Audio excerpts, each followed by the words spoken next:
नाही. राष्ट्रपती असो, कर्नल असो, जनरल असो, का अन्य कोणताही पदाधिकारी असो, आपल्या डोळ्यासमोर सगळे गेलेत ना आतापर्यंत. कोण राहिले का या जगामध्ये? भलं कोण गेले म्हणून जग तरी राहिले का हो? तुम्ही टीव्ही न्यूज बघत असाल तर ताज्या गोष्टी तुम्हाला सगळ्या गोष्टी समजत असतील. कुणाचं पद रिकामं राहत नाही, कुणाचं घरदार रिकामं राहत नाही. सगळ्या गोष्टी गेले मागे भरल्या जातात. तरी देखील आम्हाला एक चिंता सतत असते मूर्खागत, मी गेल्यानंतर मागच्यांचं कसं. जाऊन बघा, काय करा, जाऊन बघा. काही बंद पडलेलं नाही ह्या जगामध्ये. ज्याचं खाणं पिणं राहणं पळणं उठणं बसणं चाललंय ते चाललंय, आणि हे असंच चालू राहा. कारण का हे जे चक्र आहे भगवंतानी बनवताना असं बनवलेलं आहे. त्यामुळे इथं हा भ्रम निराश स्वतःचा करून घेऊ नका की मी गेल्याने काही ते बंद पडेल. काहीच बंद पडणार नाही. वडील गेले, आजोबा गेले, सगळे घरातले गेले, आपणही सांगतात. ज्याला खरोखर अशी इच्छा होते ना आतून, त्याला ह्याची जाणीव होते ह्या ज्ञानाची, तोच व्यक्ती स्वतःच कल्याण करू इच्छितो, अन्यथा नाही.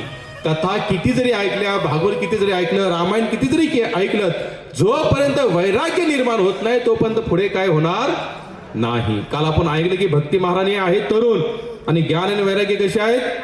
म्हातारे आहेत. तसं आमचं झालेलं आहे. आम्हाला भक्ती करावीशी वाटतेच. तुम्ही इथे येऊन बसता म्हणजे काही ना काही तुमच्या मनामध्ये तळमळ आहेच ना. तुम्ही तिलक लावताय, कोणाकडे कंठीमाळा आहे, कोण राम राम श्याम श्याम विठ्ठल विठ्ठल जपत असेल, या अर्थी भक्ती करण्याची इच्छा आहे. परंतु आमचं ज्ञान वैराग्य कसं आहे? कसं झालेलं आहे? म्हातारं झालेलं आहे. हे तरुण कधी होईल सांगतात? जेव्हा आपण खरोखर भागवताचं श्रवण करू आणि केल्यानंतर त्याप्रमाणे जीवन जगू. पण आम्ही भागवत ऐकतोय नक्की. मी पुन्हा सांगतो, मी त्या पॉइंटला होतो. त्या 3 मूर्तीपैकी एक मूर्ती आपल्याला बनायची आहे. कोणती मूर्ती बनायची आहे? दोरी कुठे जायला पाहिजे? ही शब्दरूपीची दोरी आहे, भागवत रूपीची दोरी आहे. कानातून कुठे जायला पाहिजे? हृदयामध्ये. ती पुन्हा बाहेर येता कामा नये. त्याच्यामध्ये त्याचा थोडाही शेंडा बाहेर ठेवू नका. सगळी दोरी आतमध्ये जाऊ द्या. काय करा? त्याच्यासाठी तुम्हाला किती वाजता यावं लागेल? रोज 3 वाजता. धन्यवाद. कारण की आम्ही जेव्हा येतो ना 2:45ला मी आलो, असा मंडप मला रिकामा दिसला. म्हटलं आज सुट्टी होती का काय? काल तर आम्ही काय बोललो ना, सुट्टी बँक हॉलिडे म्हणून किंवा भागवत हॉलिडे म्हणून काहीच बोललो. तुम्ही टायमाला या, आम्हालाही आनंद वाटेल. तर पहिला प्रश्न कोणता होता? बोला. जीवाचं कल्याण कसं होईल? आपण काय ऐकलं आता हे 1.5 तासापासून? जीवाचं कल्याण कसं होईल? भगवंताच्या नाम कीर्तनाने, भगवंताच्या चिंतनाने आणि भगवंताच्या कथेने. दुसरा पर्याय उरलेलाच नाही. तुम्ही कुठेही फिरा, या कोपऱ्यापासून त्या कोपऱ्यापर्यंत जा. एक महाराज एक छान सांगत होते, म्हटले गावातला व्यक्ती शहरामध्ये येतो कशासाठी? पोट भरण्यासाठी, उदरनिर्वाहासाठी, किंवा स्वतःचं काहीतरी अस्तित्व निर्माण करणे. आज तर ग्रामीण भागामध्ये सर्वात लोकांच्या मुखातून हे शब्द असतात की गावात राहून काय आपलं होणार नाही, आपल्याला कुठे पळावं लागेल? शहरात. बरं, त्याच्या तो एखाद्या वाडी वस्तीवर तालुक्यात येतो, तालुक्यातून जिल्ह्यात येतो, जिल्ह्यात मला वाटतं की आता विशेष करून महाराष्ट्रात किंवा मुंबईमध्ये काय वाटतं की महाराष्ट्र मुंबई शहर असं आहे की तिथे गेले ना आपलं काहीतरी अस्तित्व किंवा वजन निर्माण होईल. मग गावाचा व्यक्ती कुठं आला? मुंबईला. आता तुम्ही मुंबईमध्ये राहाल ना 15, 20, 25, 30 वर्ष किंवा एखादी पिढी गेली तर तुमच्या पोटी जी संतान मुंबईमध्ये त्यांचा जन्म होतो त्यांना मुंबई नकोशी वाटते. कारण की माझं बालपण बॉम्बेला जन्म आमचा तिथे झालेला आहे. मुंबईचा व्यक्ती काय करतो? अरे मुंबईमध्ये काय नाही डेव्हलपमेंट येते, तर काय करू आपण? अमेरिकेला जाऊ. कुठे जाऊ? अमेरिकेला. बघा, म्हणजे मोठ्या शहराच्या लोकांची ओढ असते कुठे? NRI बनायचं त्यांना. कुठे जायचं आहे? अमेरिकेला. जसं गावातला व्यक्ती म्हणतो मुंबईला जावं कशासाठी? सुखासाठी. मुंबईचा म्हणतो अमेरिकेला जावं कशासाठी? सुखासाठी. आणि अमेरिका काय म्हणते? चंद्रावर जावं कशासाठी? सुखासाठी.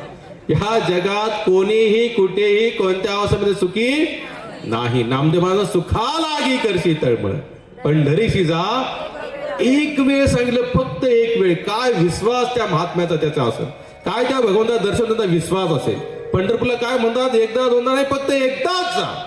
पण काय होईल? मग तू अवघाची सुखरूप होसी. म्हणजे अवघात म्हणजे आता तेवढाच सुखरूप, म्हणजे तुमच्या पूर्ण जीवनाचं रूप बदलून जाईल. तुमच्या जीवनाला पूर्ण सुखाचं रूप लागलं जाईल. आणि काय होईल पुढे? सुखरूप झाल्यावर जन्मोजन्मीचे दुःख विसरसे. एका जन्माचं नावे अनेक वचन आहे, जन्मोजन्मींचे दुःख विसरसे. पण आम्हाला काय त्याचा विश्वास नाही. म्हणून जीवाचं कल्याण काय सांगतात, केवळ भगवंताच्या नामचिंतन होईल, दुसरा तिसरा पर्याय नाही. दुसरा प्रश्न होता त्यांचा, शास्त्र बहुत सारे है, भरपूर शास्त्र आहेत ना. जसं मार्गशीर्ष महिना आपण काय वाचतो, जेवढ्या माताजी आहेत गुरुवारचं व्रत आहे, आपण काय वाचतो, काय मी वाचत नाही, आमच्या कोणी वाचत नाही म्हणून मी तुम्हाला विचारतो कोणता ग्रंथ काय म्हणतात माता, महालक्ष्मी व्रत का. मार्गशीर्ष महिना आपण महालक्ष्मी व्रत वाचतो. गणपती आले की आपण गणेशांची स्तुती करतो. आता शिवरात्री येणार आहे, शिवरात्रीला आपण काय करणार, शिवपुराण करणार. खरं बघायला गेलं ना, संसाराचं नुकसान संसार लोकांना नाही केलं बरं का, कथाकारांनी केलं. तुम्हाला हकीकत सांगतो, कारण की शुद्ध कथा करण्याची कुणाची इच्छा नाही. लोकांना काय वाटतं की लोकांना जे पाहिजे ते द्या, मग ह्याच्यात नसलं तरी चालेल, ह्याच्यात नसलं तरी चालेल, पण लोकांना जे पाहिजे ते द्या. ह्याच्यामुळे नुकसान आहे. काय आहे, नुकसान आहे. लोकांना केवळ भगवान नाम चिंतन दे, त्यांना पटो नाही पटो काय फरक पडत नाही. तुकोबरांनी काय केलं जीवनभर, नाम कीर्तन. आम्हा सापडिले वर्म स्थापित करू भागवत धर्म. आम्ही भागवत धर्माची स्थापना करणार, आणि आम्हाला वर्म म्हणजे अशी आम्हाला एक वस्तू सापडलेली आध्यात्मिक चिंतनाची. आम्ही दुसरं काही करणार नाही. तुकोबरांनी स्पष्ट डिक्लेअर मेन्शन, मी काली बोलतो, गीता भागवत करी ती श्रवण अखंड चिंतन विठोबाचे. किती स्पष्ट, म्हणजे याच्यात काही काय करावं, काय वाचावं, कुणाकडे जावं हा प्रश्न ठेवला का त्यांनी. पण तरी देखील आजही कन्फ्युज आहोत. आम्हाला वाटतं गीता भागवत आणि इतर ग्रंथ समान आहेत. नाही. काल आपण बघितलं की ब्रह्माजीने तराजू घेतलेला, एका साईडला भागवत ठेवलं आणि एका साईडला संसारातले सगळे ग्रंथ ठेवले ज्यांना आपण समजतो. पण भागवत तस कामच हल्लं देखील नाही. एवढं सगळे केलेलं असताना देखील डेमो दिलेला आहे, उदाहरण दिलेलं आहे, तरी देखील आम्हाला वाटतं की भागवतच का, त्याच्या व्यतिरिक्त अजूनही काहीतरी वाचलं पाहिजे. नाही. भागवत तुम्हाला केवळ भगवंत देतात. काय देतात, भगवंत. मला सांगा, ज्ञानेश्वर महाराजांच्या देखील काळामध्ये अनेक काही इतरत्र काय असतील ना ग्रंथ, पण ज्ञानेश्वर महाराजांनी गीतेच रूपांतर ज्ञानेश्वरीमध्ये केले. का बरं, गीताच का त्यांनी स्पर्श केला, इतर अजून ग्रंथ असतील, पण त्यांना माहिती आहे जीवाचं कल्याण गीता आणि भागवतानच नाही, त्याला दुसरा पर्याय नाही. तुम्ही जीवनामध्ये गीता भागवत वाचत असाल, तुम्हाला बाकी काही करायची गरज नाही. विठ्ठलाला शरण जा, बाकी काही करायची गरज नाही. ज्यांना हा धर्म समजला, ज्यांना खरोखरी जाणीव झाली विठ्ठल काय आहे.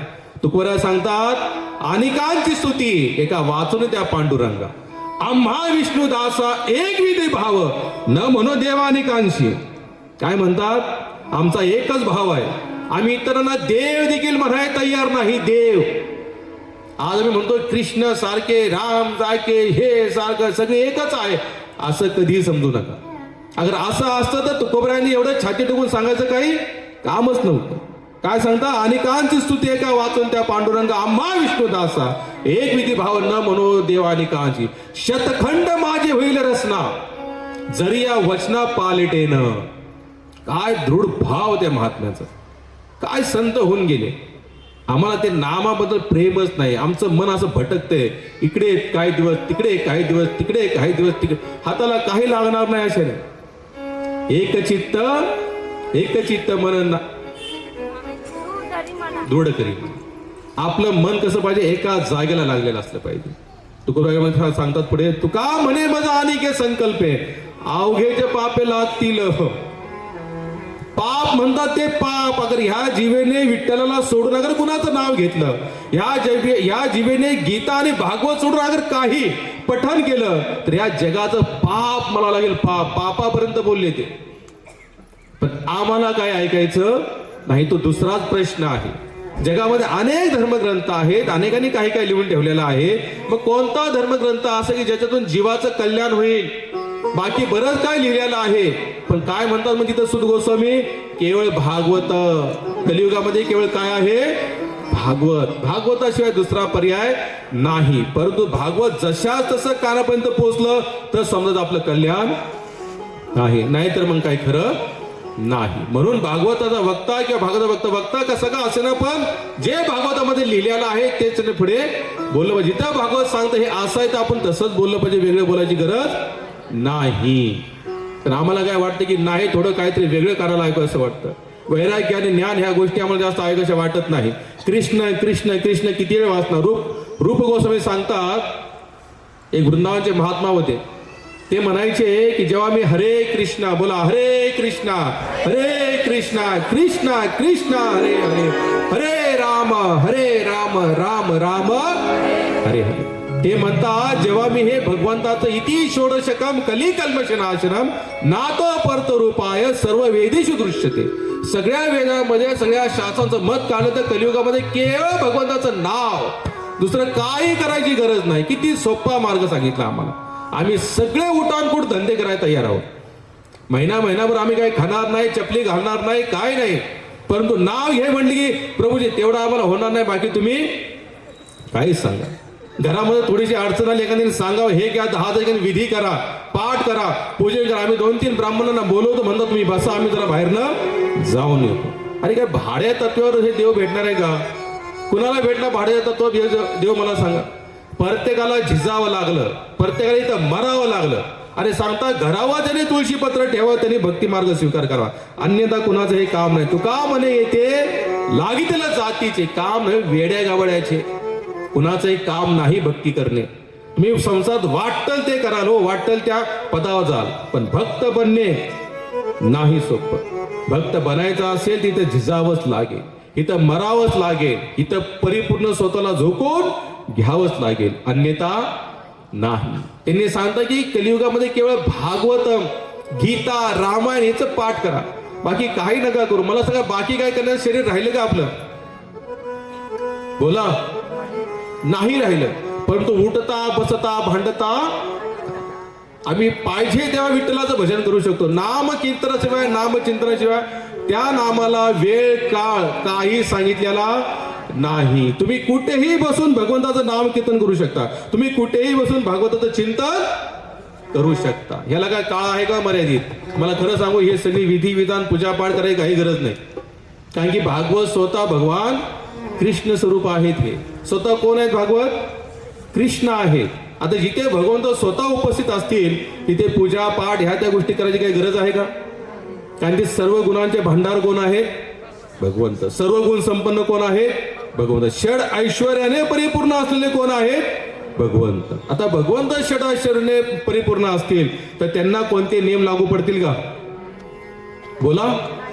समजा एखादी सीएमची गाडी आली बिटकोवरून, आता 2-3 सिग्नल आपल्या इथे लागतात, नवीन सिग्नल झालेत, तर त्या सीएमच्या गाडीला सिग्नलचा कायदा लागू पडतो का?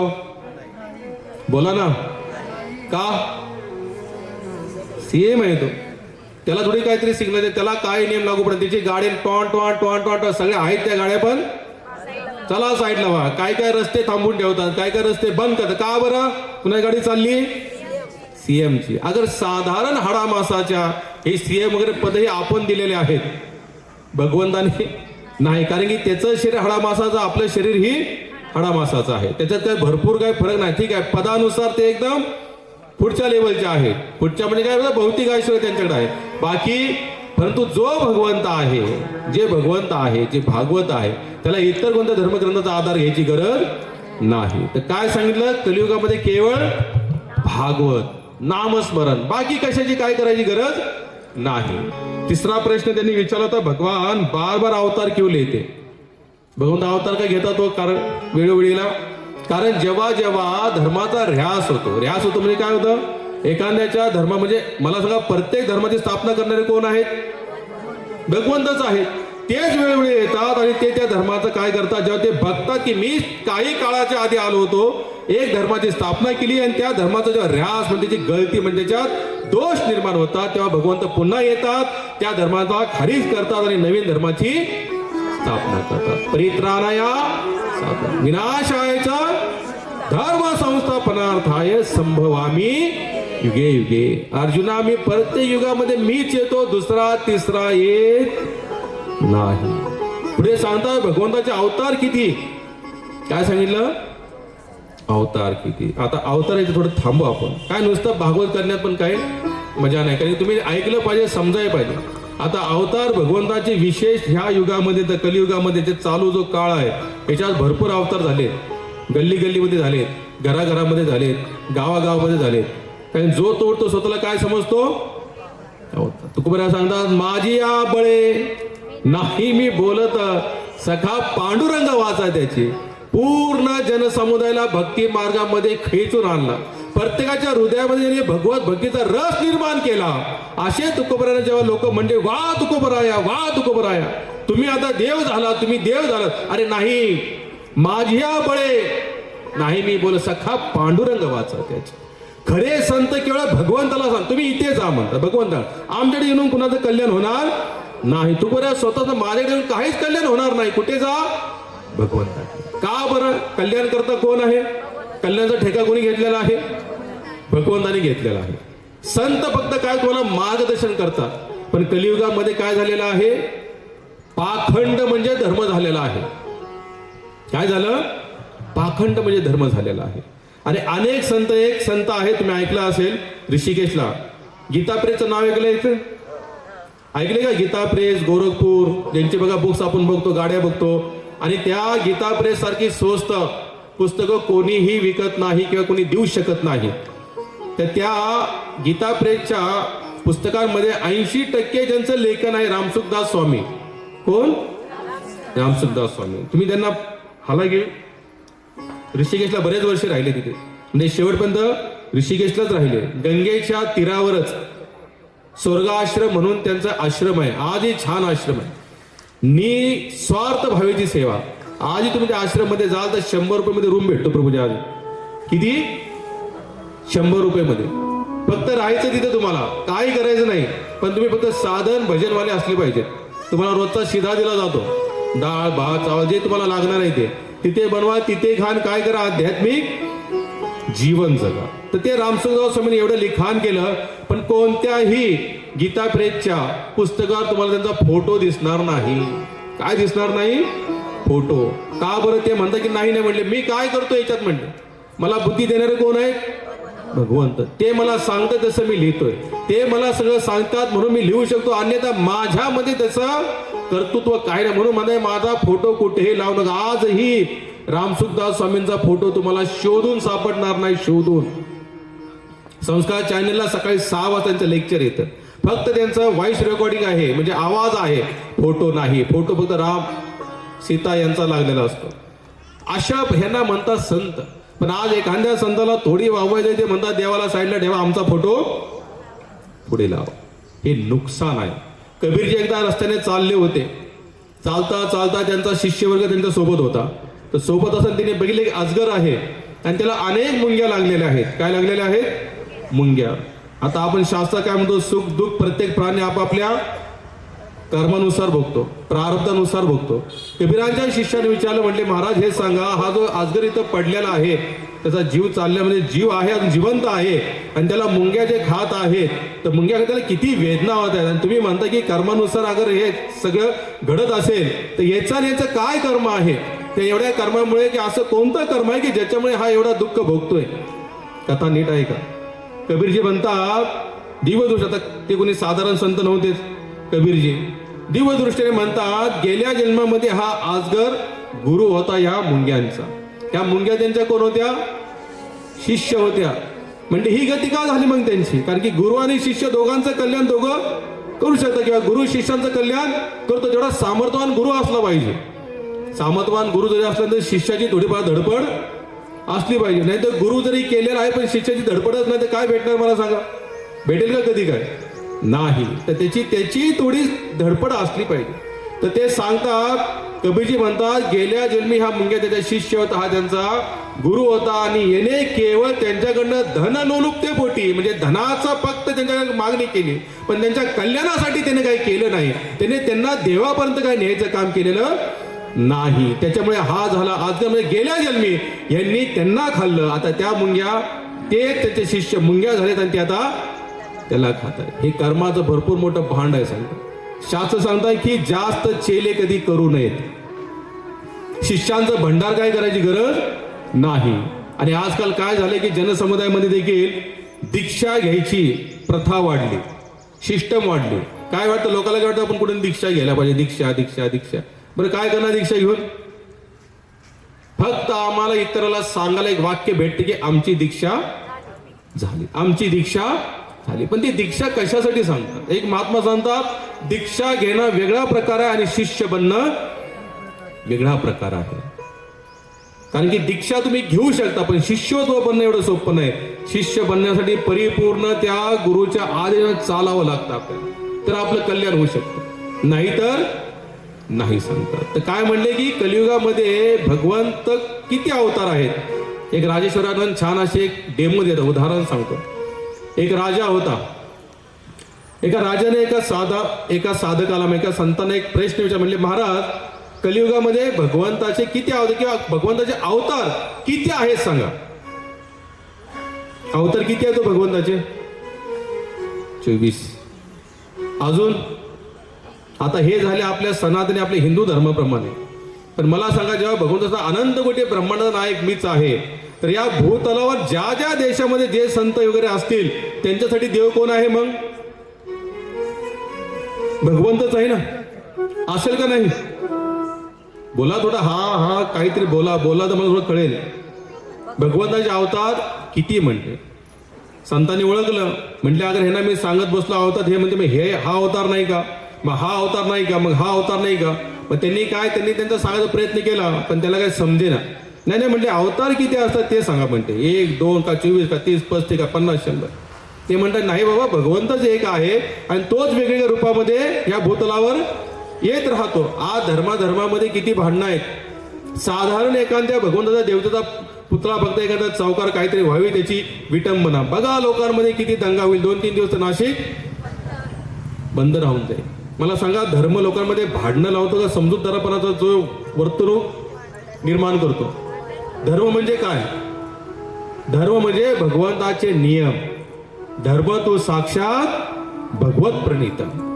जो धर्म तुम्हाला भगवंतापर्यंत नेऊन सोडतो, जो धर्म तुम्हाला भगवंतासाठी काहीतरी करण्याची इच्छा निर्माण करतो, जो ज्या धर्माचं पालन केलं तुमच्या हृदयामध्ये कपट, धूर्तता ह्या सगळ्या गोष्टी नष्ट होतात, ज्या गोष्टीचं पालन करतो आणि त्याच्यामुळे ह्या सगळे सत्वगुण येत असतील त्या गोष्टीला काय म्हणतात?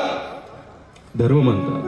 मग त्या राजाला म्हणता एक काम करतो, बस म्हणले माझ्या समोर, तुला मी सांगतो भगवंताचे अवतार किती. कारण की संतांनी आधी तर सांगितलं होतं एकच आहे पण तो अनेक रूपामध्ये, पण त्याला समजे ना.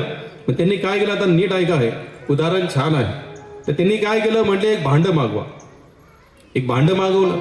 म्हणले आता काय मनी मागवा, मनी मोती मागवले. मग त्यांनी काय केलं, सगळे मोती त्या भांड्यामध्ये टाकले. तुम्ही कथा ऐकताय ना, कथा झाल्यानंतर मी विचारेल कोणाला काय कळालं. एखाद्याने समजा एखादा आम्हाला एखादा दृष्टांत सांगितला, कथेत ऐकलेला, तर त्याच्यासाठी आपण 7व्या दिवशी भरपूर छान असा उत्सव साजरा करू. तर त्यांनी काय मागवलं, भांड्यात काय टाकले, मोती टाकले. आता मोती माणिक मोती टाकले. राजा कुठे बसलेला आहे, समोर बसलेला आहे. महाराज असे बसलेले आहेत. भांड्यात मोती टाकले. महाराज म्हणतात आता बघ मी काय करतो आणि मी जेवढे विचारेल तेवढे तुम्हाला उत्तर द्यायचं.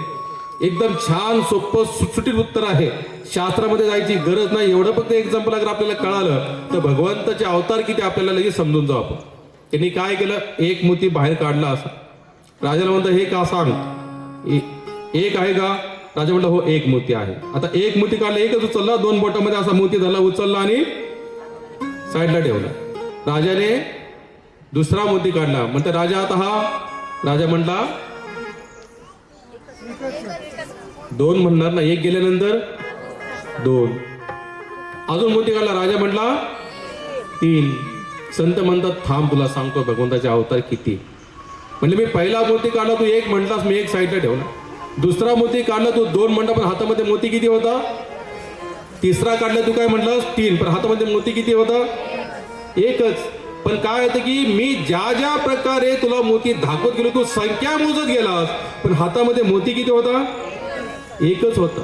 म्हणले मला कळलं नाही. म्हणले हे तुझ्या प्रश्नाचं उत्तर आहे. कसं काय? म्हणले पहिला मोती काढला 1 म्हणलं, 1 पण ते ठीक होतं. दुसरा मोती हातात 1, पण तू संख्येमध्ये काय म्हटलं 2. तिसरा काढला संख्येने 3 म्हटला, चौथ्याला 4 म्हणा, 5व्याला हातामध्ये किती होता? एकच होता. तर म्हटले अशा प्रकारे भगवंत अनेक रूपामध्ये येतात, पण आपण संख्याने मोजतो, त्याच्यामुळे आपल्याला भगवंताची संख्या वाढल्यागत वाटते. नाही तर तो एकच भगवंत आहे, तो वारंवार येतो. म्हणून काय सांगतात इथे की भगवंत काय करतात, तेच येतात अनेक रूपामध्ये. धर्माचा ऱ्हास होतो, त्यांना कळते का धर्माचा ऱ्हास होतोय, ते पुन्हा येतात, पुन्हा ह्या जीव कल्याणासाठी अजून एका धर्माची स्थापना करतात. मग काय होतं की पहिल्या धर्माच्या अनुयायी दुसऱ्या धर्माचे अनुयायी ह्या दोघांचं नाही पटलं तर काय होतात, मग भांडणं होतात. इतिहास वाचला तर किती भांडणं झालेली आहेत. सांगतात ह्या नाशिक शहरामध्ये कुंभमेळा लागतो. कुंभ, किती लोकांना कुंभाची हिस्ट्री माहिती आहे नाशिकची? त्या नाशिकच्या कुंभमेळ्यामध्ये तुम्हाला पहिल्यांदा कुंभ एकाच जागेला नाशिक शहरातच लागत होता प्रभूजी. त्याच्यानंतर आता कुंभ कुठं लागतो, शैव्यांचा कुठं लागतो, शंकरीचे भक्त कुठे जातात? बोला, नाशिकवासी आहात ना का बाहेर आलं गाड्या करून तुम्ही? इथं त्र्यंबकला लागतो. आणि वैष्णवांचा कुंभ कुठे लागतो? पंचवटीमध्ये, तपोवनामध्ये. ते तिकडे काय गेले आणि वैष्णव इथे काय राहिले? कारण की 1932 मध्ये, मी नेटवरून हिस्ट्री वाचलेली आहे, म्हणजे ऐकलेले संत मुखातून, 50-70 वर्षाच्या आधी इथे शैव आणि वैष्णवामध्ये युद्ध झाले. युद्ध म्हणजे अशा प्रकारे झाले, सांगतात की मुंडक्याने गोदावरी भरली होती, असे युद्ध झाले होते. कुणामध्ये? जे धर्माचं पालन करतायत. दुर्भाग्य, जे धर्माचं पालन करत नाहीत ते युद्ध करतात. तर आपल्याला काय वाटतं का? समजा एखादा व्यक्ती रोज दारू पिऊन येतोय आणि रोज शिवाय घालतो, ह्याला त्याला रोज भांडणं करतो. आपण आवरातून विशेष बघायला जातो का? बोला, का?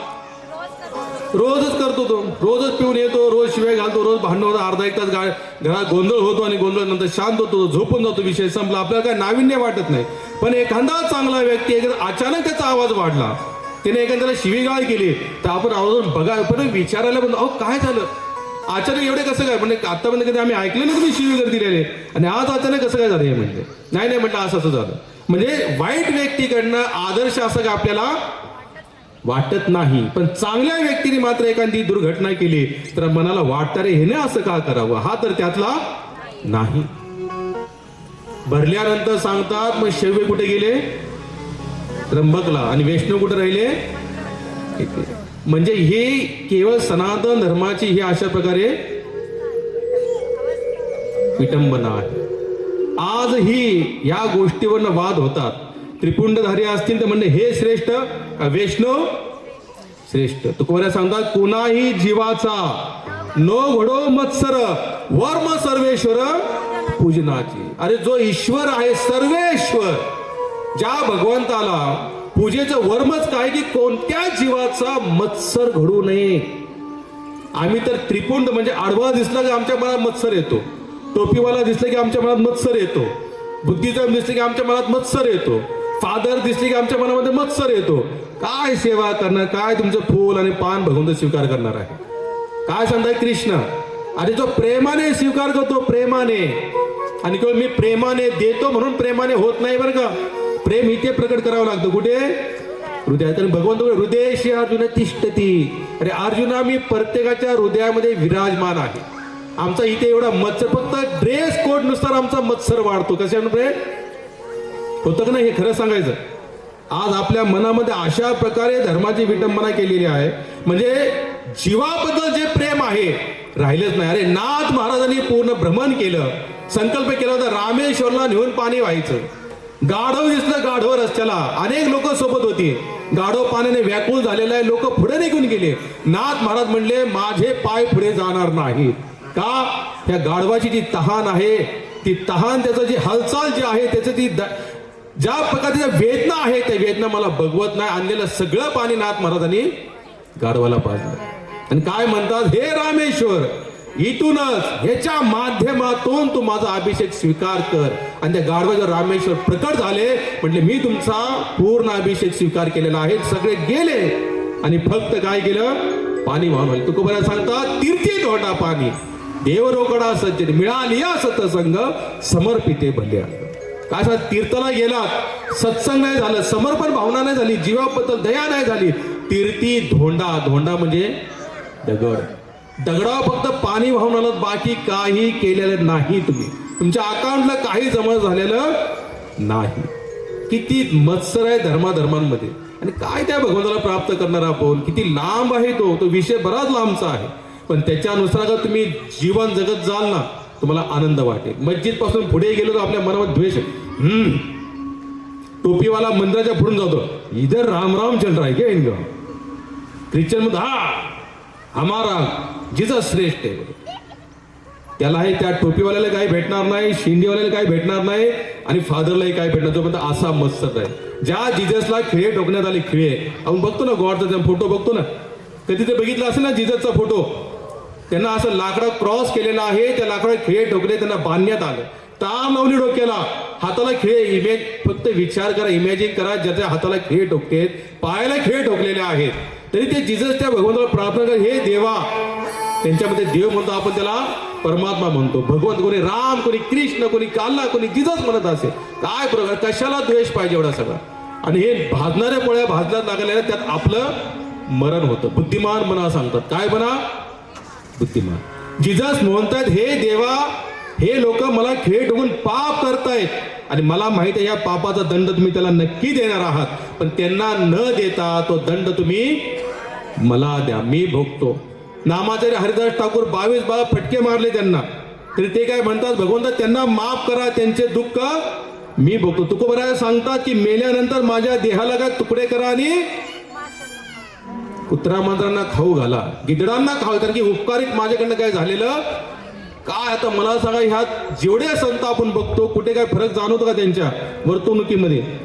त्या बिचारे आले आणि खरोखर नाम प्रचार केला, आपापल्या पर्यायी केला, पण आमच्या मनामध्ये का द्वेष यावा तसा तर येतो. आणि जोपर्यंत द्वेषानं भरलेलं हृदय आहे ना, भगवंताला काही स्वीकार करणार नाही भगवंत तुमचं. आणि द्वेष नसू द्या हृदयामध्ये, अरे शिवी जरी द्याल तरी भगवंत स्वीकार करणार. हे जगन्नाथ आहे का, जगन्नाथ इथं समोर बघता तुम्ही, जगन्नाथ बलदेव. 8 तारखेला भगवान जगन्नाथाची रथयात्रा आहे. किती लोक गेले जगन्नाथपुरीला, बाकी नाही गेले का. पण कुणाकुणाला जगन्नाथला जायचंय, पुरीला कुणाकुणाला जायचं, जगन्नाथपुरीला कुणाकुणा, हात असा मस्त वरती करा, म्हणजे मी पण बघले आणि ते पण बघतील. म्हणजे ते हात बरा लक्षात ठेवतील, ते काय ते काय ते असे भगवंत ठेवतील लक्षात. ते जगन्नाथजी इथेच येत आहेत, कुठे, नाशिक शहरात. 8 तारखेला भगवान जगन्नाथ इथे येतील, इथे बसतील. भगवान जगन्नाथचा एक नियम आहे, 4 युगासाठी 4 धामाची स्थापना झाली. युग कोणते कोणते, सती, त्रेता, द्वापर आणि कली. कलियुगासाठी भगवान जगन्नाथपुरी, दुसरा तिसरे का बरं नाही, कारण की जगन्नाथ एकदम मोकळे आहेत, सरळ आहेत, प्रेमळ आहेत.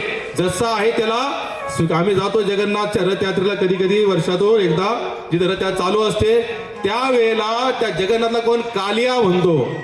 काय म्हणतो, ते दिसतायत कसे जगन्नाथ, कोणते माहिती आहे याच्यातले, या साईडचे कसे आहेत, या साईडचे जगन्नाथ आहे.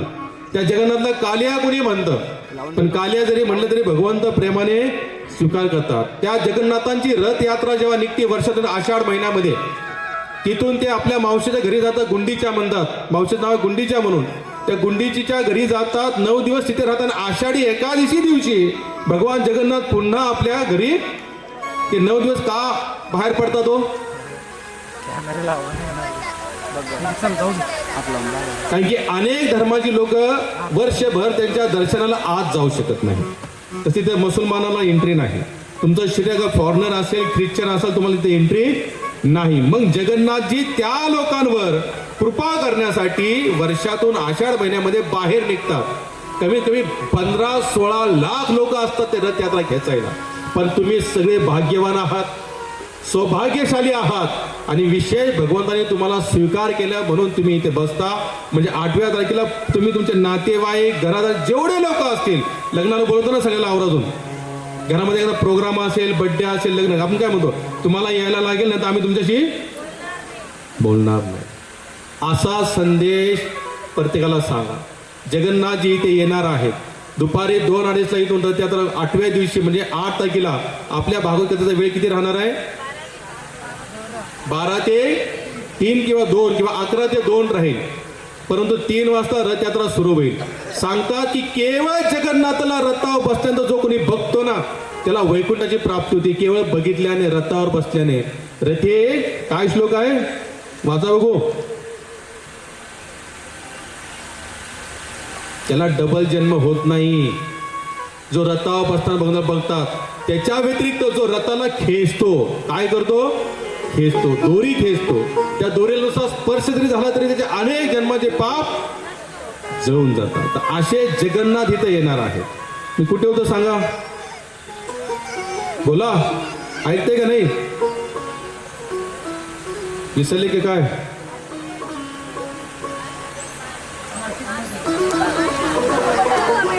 हा कुंभमेळा, मातांचं लक्ष नाही. जे सत्संगी आहेत त्यांना स्वभाव माहिती आहे किंवा त्यांना माहिती आहे, मध्ये मध्ये विचारलं जातं, म्हणून बुद्धी जरा तीच नाही ठेवले.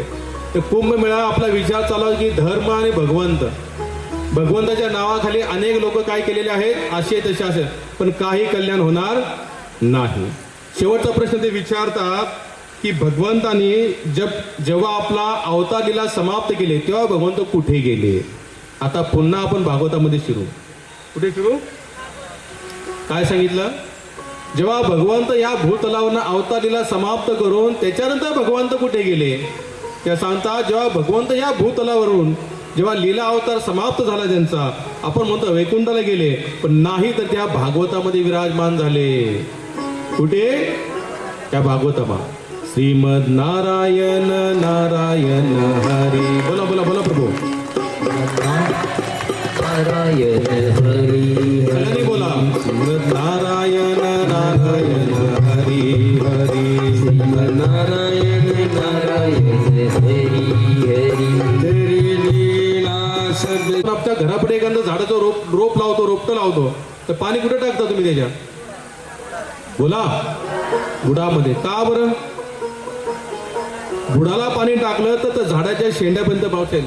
प्रत्येक फांदीला, प्रत्येक पानाला, प्रत्येक फळाला ते पाणी पोचू शकतं. का आपण प्रत्येक फांदीला वेगळं पाणी टाकतो का? नाही. आपल्याला माहिती आहे बुडात पाणी टाकेल तर पूर्ण झाडाच्या शेंड्यात पाणी पोहोचेल. तर म्हणतात की तुम्ही एक काय करा की केवळ भगवान कृष्ण कथा करा, भगवंता नामाचं कीर्तन फक्त द्या, भगवंताची कथेचं फक्त वर्णन करा, असा एक ग्रंथ निर्माण करा त्याच्यात केवळ कृष्ण कथा असेल, दुसरं तिसरं काही नसेल. भागवतामधून कोण भेटतं तुम्हाला? आम्हाला कालच्यापासून भागवत सुरुवात झाली, एखादा ते असा प्रश्न निघाला का किंवा असं कुठं तुम्हाला ऐकायला भेटलं का? तुम्हाला सांगितलं हे नाही तर हे करा, तुम्हाला हे भेटेल म्हणून? नाही, भागवतामध्ये तसा विषय नाही. कारण का भौतिक सुख साधकनी सामग्री किती जमा होऊ दे आपल्याला, आपण कधी म्हणत नाही की बास. तुमच्यापैकी किती लोक म्हणतात आता की पैसा बास झाला? बोला. नाही.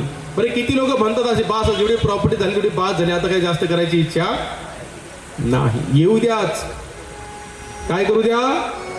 येऊ द्या. अरे एकाचे 2 घरं झाली, 2चे 3 झाली, 3चे 4 झाली, तरी पण 5व्या घराची अजून संकल्पना सुरूच आहे. मोह सकळ दुःख कर मुला. संसारामध्ये दुःखाचं कारण फक्त मोह आहे. मोह हा एवढा मोह फक्त साईडला निघाला ना तर लक्षात घ्या तर काही वावगं राहणार नाही. एका जगाला कथा कीर्तन एक महात्मा करत होते, ते असे मोहावर बोलत होते. एकदा मध्ये उठलं, म्हटलं महाराज हे सांगा तुम्ही कथा कराय किती पैसे घेतले? काय म्हणतात? काय काय वक्ता असे, काय काय श्रोता असे पण असतात. ते वक्ता बोलत होते म्हणतात ते मला हा आम्हाला माहिती आहे काय हे पण पैसेच मागतात, हे बिना पैशाच्या कथा करत नाहीत. कुणाला वाटतं असं मनात येते का तुमच्या कधी? खोटं बोलू नका, भागवतामध्ये बसलाय. येत नाही हा ते तुमच्याकडे बुद्धी कमी आहे. तुम्ही तुमच्या बुद्धीचा पुरेपूर वापर करत नाही. सांगतात अगर त्यांनी पैसे जरी घेतले, समजा आज तुम्ही आश्रम बघताय, जसं आता तुम्ही तपोवनामध्ये गेलात ना, स्वामीनारायण आश्रम झाले बघा, किती लोकांना बघितलं स्वामीनारायण मंदिर तपोवनातलं? ते आकाशातून पैसे पडले का हो? का त्या महात्मा जे कोणी महात्माने बांधलं, जे काय स्वामीनारायण संप्रदाय असेल, स्वामीनारायण संप्रदाय घरामध्ये पैशाचं कुठं गाठोडं पडलं का वरून? नाही. ते तुमच्या सगळ्या भगवत भक्ताकडच्याच माध्यमातून ह्या सगळ्या गोष्टी होतात. आज अयोध्याला मंदिर बनलं, त्यामुळे कमी 800 का 900 कोटी रुपये त्याला खर्च आला. कसा काय आला असेल खर्च? कुठून काढला हा खर्च? लोक देणगीतून ना. लोकांनी देणगी दिली तर ह्या गोष्टी चालू शकतात. जसे 4 आश्रम आहेत आपले, ब्रह्मचारी, ग्रस्त, वानप्रस्थ आणि संन्यास. आता ह्या 4 आश्रमपैकी एकच आश्रम पैसे कमवतो, तो कोणता? ग्रस्त. ब्रह्मचारी कुठे पैसे कमवला जातो का? वानप्रस्थी कुठे पैसे कमवला जातो का? संन्यासी कुठे फॅक्टरी कुठे कामाला जातो का? बरे आता हे 3 आश्रम ह्या एका आश्रमवर निर्भर असतात. आणि अगर ह्या एका आश्रमाने दान द्यायचं बंद केलं ते 3 आश्रम काय होतील? बोला ना, बंद होतील. बरं मंदिरं बंद झाल्यानंतर काय होईल? आश्रम सुद्धा हे ब्रह्मचारी वानप्रस्थ संन्यासी आश्रम बंद झाले. कारण की मंदिर चालवणारे कोण आहेत? तुमच्यापैकी कोणी आहे का घरग्रस्ती? मंदिरात जातो, 12 तास जातो, घंटी वाजवतो, देवाला भोग लावतो, उठवतो, झोपवतो, कोणी आहे का? हे कोण करतात? नाही, आजी करतात, छान आहे. पण तुम्ही ते घरात करत असाल. मंदिराचं म्हणतो मी, जिथे मंदिर अनेक मंदिरं बांधलेली आहेत. जसं तुम्ही आता विठ्ठलाला आपण जातो, रात्री 12:30-1 वाजता भगवान विठ्ठलनाथ झोपतात. शयन त्यांचं 1:30 वाजता शयन होतं. सकाळी 4 वाजता त्यांना उठवलं जातं. हे उठवणारे झोपणारे कोण? भक्तच ना. मानवी रूपातले कोण आहेत? हे सगळे भक्त आहेत. आता हे भक्त जे आहेत, ब्रह्मचारी वानप्रस्थ संन्यासी, हे 3 जण अगर आश्रम चालवतात, हे आश्रम चालणार कधी? काळजी करू नका, मी पैसे मागणार नाही.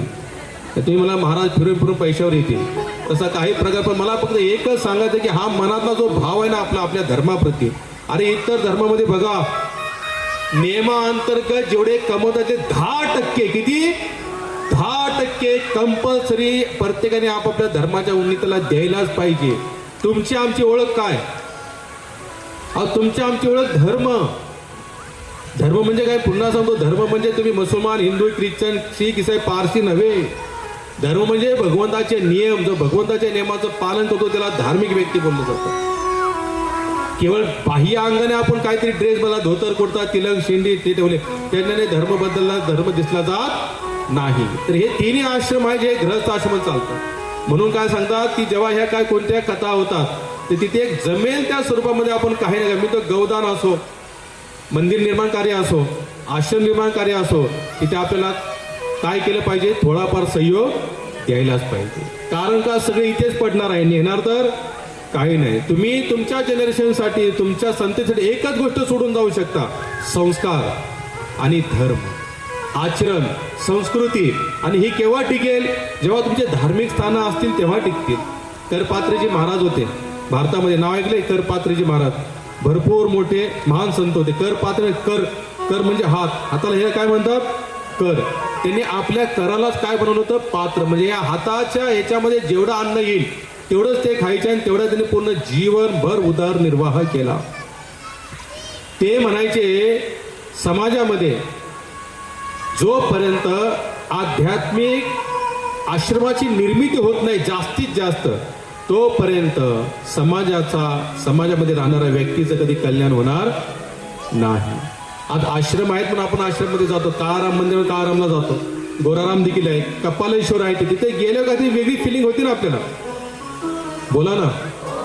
मंदिरात गेल्यानंतर काय वाटतं? जर एखादा तंबाखू खाणारा व्यक्ती असेल, सिगरेट पिणारा व्यक्ती असेल, आणि तो मंदिराच्या जर भरपूर तलब झाली, समजा तंबाखू खायची, तो मंदिरातून तंबाखू मिळेल का? सिगरेट पिल का? काय मिळेल? 5 मिनिटात मी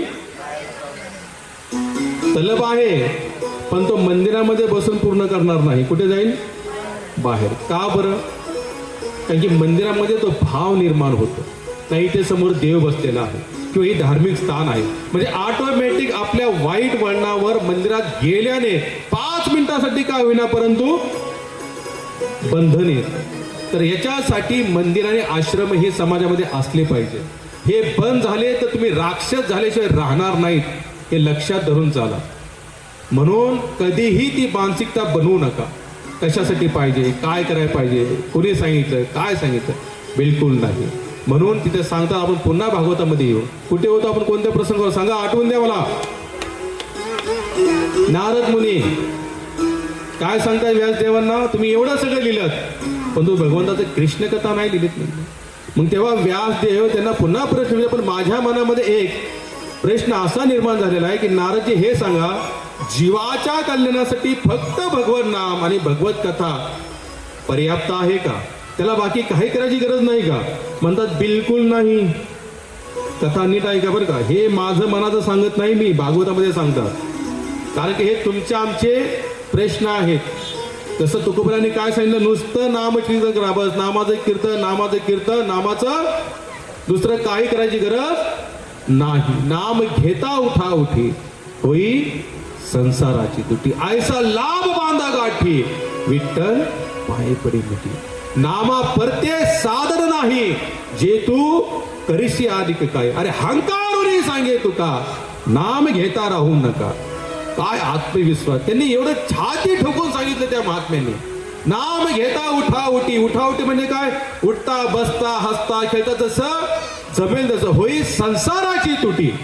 तुटी म्हणजे संसारातलं मन निघेल तुमचं, हळूहळू का होईना पण निघेल. वैराग येईल तुम्हाला, एक दिवशी तर नक्कीच येईल. आजपासून सुरुवात केली आहे तर एक दिवस हा पक्काच येईल तुमचा. मला वाटते नाही खरंच सगळं काय खोटं आहे, एक मात्र नामस्मरणच सत्य आहे. तर अशा प्रकारे सांगत होते ते व्यास जेव्हा त्यांना प्रश्न विचारला, म्हटले नारदजी फक्त नाम कीर्तन करणे आणि कथा ऐकणे एवढ्याने कल्याण होईल का? 100%. मग नारद म्हणता ऐका तुम्हाला माझीच कथा सांगतो. काय सांगतायत नारदजी? म्हणता माझीच कथा तुम्हाला सांगतो. म्हटले मी नारद तुम्हाला समोर दिसतोय ना, जी कंटिन्यू नारायण नारायण नारायण जे माझं चाललंय, जिथं जाईल तिथे मी हरिकथा करतो, हरिचिंतन करतो, भगवंताचं गुणानुवाद गातो. असंच नाही म्हटले, ह्याला कारण काय आहे? त्यांची कथाच. म्हणजे मला जरा फोडून विस्ताराने सांगा म्हटले. नारदजी म्हणता गत जन्मामध्ये मी एका दासीचा पुत्र होतो, बहुत सुकृताची जोडी म्हणून या विठ्ठल आवडी. लोक म्हणतात सगळे का नाही इथं मंडपमध्ये येतात, काय जण बाहेर फिरताय, काय जण बाहेर उभा आहे, काय इकडे जातील काय तिकडे जातील, पण इथे आपूसच त्याच लोकांचे पाय वळतील ज्यांचं सुकृत असेल. सोपा नाही हा मार्ग, पण इथे आला ते सुकृतता वाढवण्याचं काम करा. काय करा? वाढवण्याचं काम. पण आपल्याला काय वाढवता येत नाही, पण वाढू शकतं. कंटिन्यू संतांच्या संगतीमध्ये राहा. कुठे राहा? संतांच्या संगतीमध्ये राहा. नारदजी म्हणतात गत जन्मामध्ये मी एका दासीचा पुत्र होतो, गरिबी होती आमची घरामध्ये, काय खास असं वैभव नव्हतं आमच्याकडे. लोकांना वाटतं भगवंताची कृपा म्हणजे पैसे येणे, विशेष म्हणजे आता तोच. आणि आजकाल पैशाशिवाय काही होत पण नाही. त्यामुळे आम्हाला वाटतं की पैसे वाढले आमचे की देवाची कृपा सुरू झाली.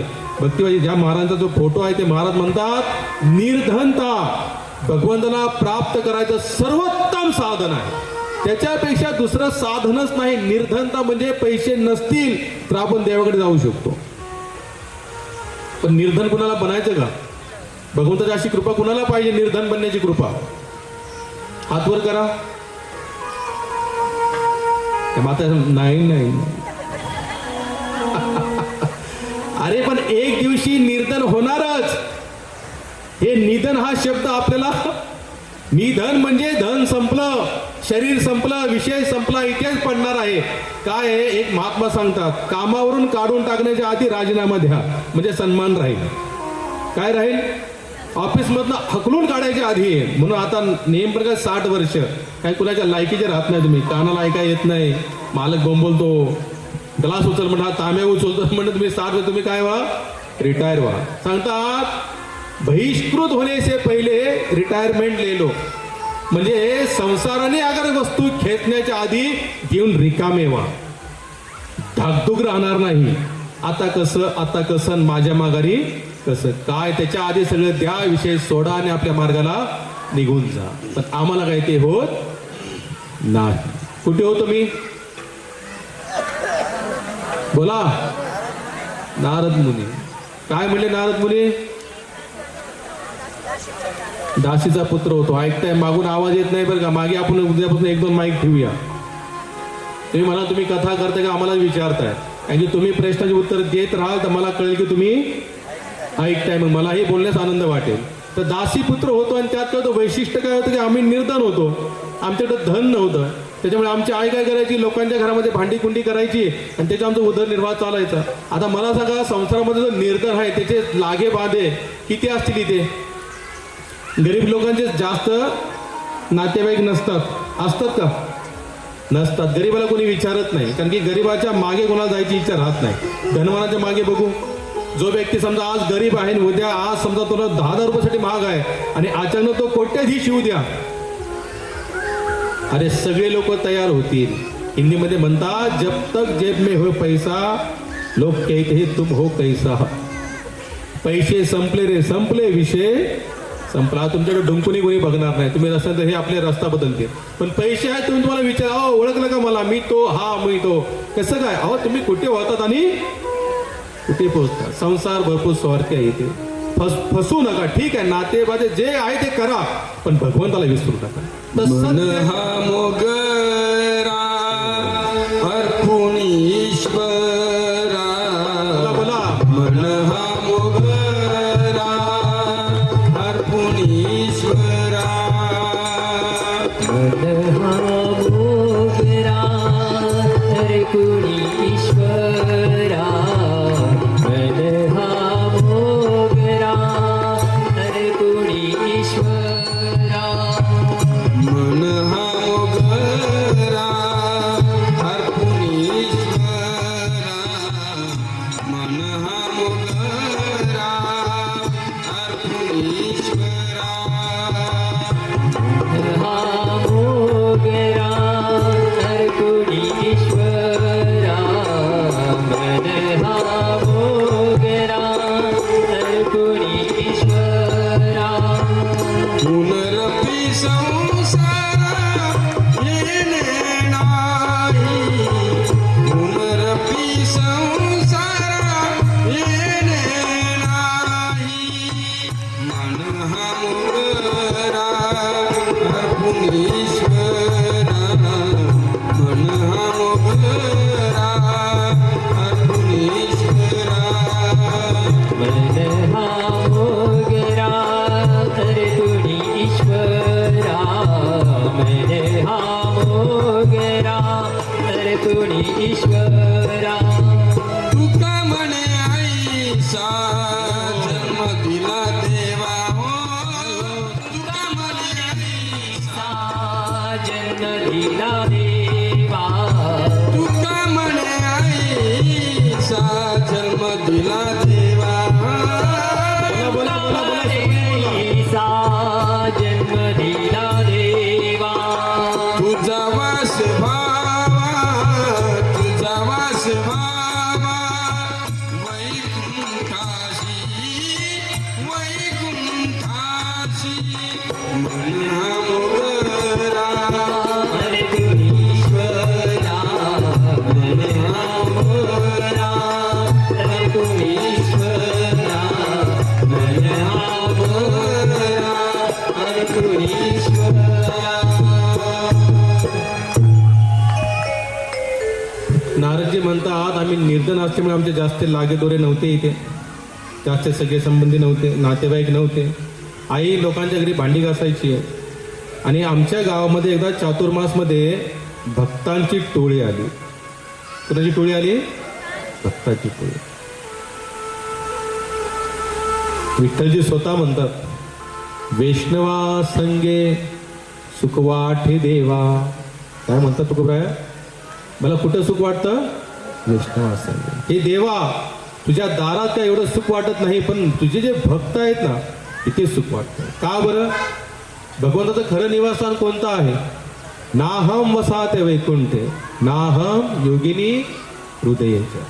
मद भक्त यत्र गायंती तत्र तिष्ठामि नारद. नारदजी, मी वैकुंठामध्ये नाही. जे मोठमोठे योगी आहे त्यांच्या हृदयामध्ये देखील नाही. तर मी कुठे आहे? ऍड्रेस काय सांगितला? बघा, पत्ता काय सांगितला? जिथे माझे भक्त माझं नाम कीर्तन करतात, माझ्या कथेचं गुणानुवाद करतात, ऐकतात आणि बोलतात, तिथे मी 100% आहे. म्हणजे ह्या पंडालमध्ये कोण आहेत? भगवंत आहेत. कारण की भगवंताचे देखील कान आसुसलेले असतात कथा ऐकायला भक्ताची. का बरं? कारण की त्यांनाही त्या जागेला आठवण येते. हृदयेश अर्जुन मी प्रत्येकाच्या हृदयामध्ये आहे. संत सदैव हृदयेषु विलोक.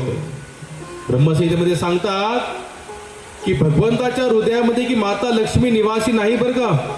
माता लक्ष्मी कुठे आहे? भगवंताच्या चरणात आहे. आणि भगवंताच्या हृदयामध्ये कोण आहेत? मग भक्त आहेत. कारण की भक्त देखील भगवंताला आपल्या हृदयामध्ये जोपासतो का नाही? आपण कथा ऐकतो सावतामाळ्यांची, लपाछुपी करत भगवंत तिकडे लपायला आले. काय करायचं सावतामाळ्याने? अरे छाती फाडली, खुरपं घेतलं, छाती फाडली म्हणजे भगवंत इथं लपा. हा एक भक्ताचा भाव. त्याच प्रकारे भगवंताच्या हृदयात देखील कोण असतात? भक्त. नारदजी म्हणतात आमच्या गावामध्ये चातुर्मासमध्ये भगवत भक्तांची टोळी आली साधू संतांची टोळी आली म्हणले. चातुर्मासामध्ये काय करतात, पहिल्या काळातले साधू संत एखाद्या गावामध्ये 4 महिने घालवायचे तिथे. आणि काय करायचे, 4 महिने तिथे बसून नाम कीर्तन करायचे. त्या गावातल्या लोकांच्या कल्याणासाठी भजन कीर्तन ह्या सगळ्या गोष्टींचं आयोजन 4 महिने करायचे. आता नारदजी गरीब असल्यामुळे असे त्यांचे जास्त नातेवाईक नव्हते, सगळे संबंधी नव्हते, ज्या जास्त लागे बाधे दोरे काही नव्हते. मग नारदजी काय करायचे, रोज जायचे आणि त्या साधूंच्या संगतीमध्ये बसायचे.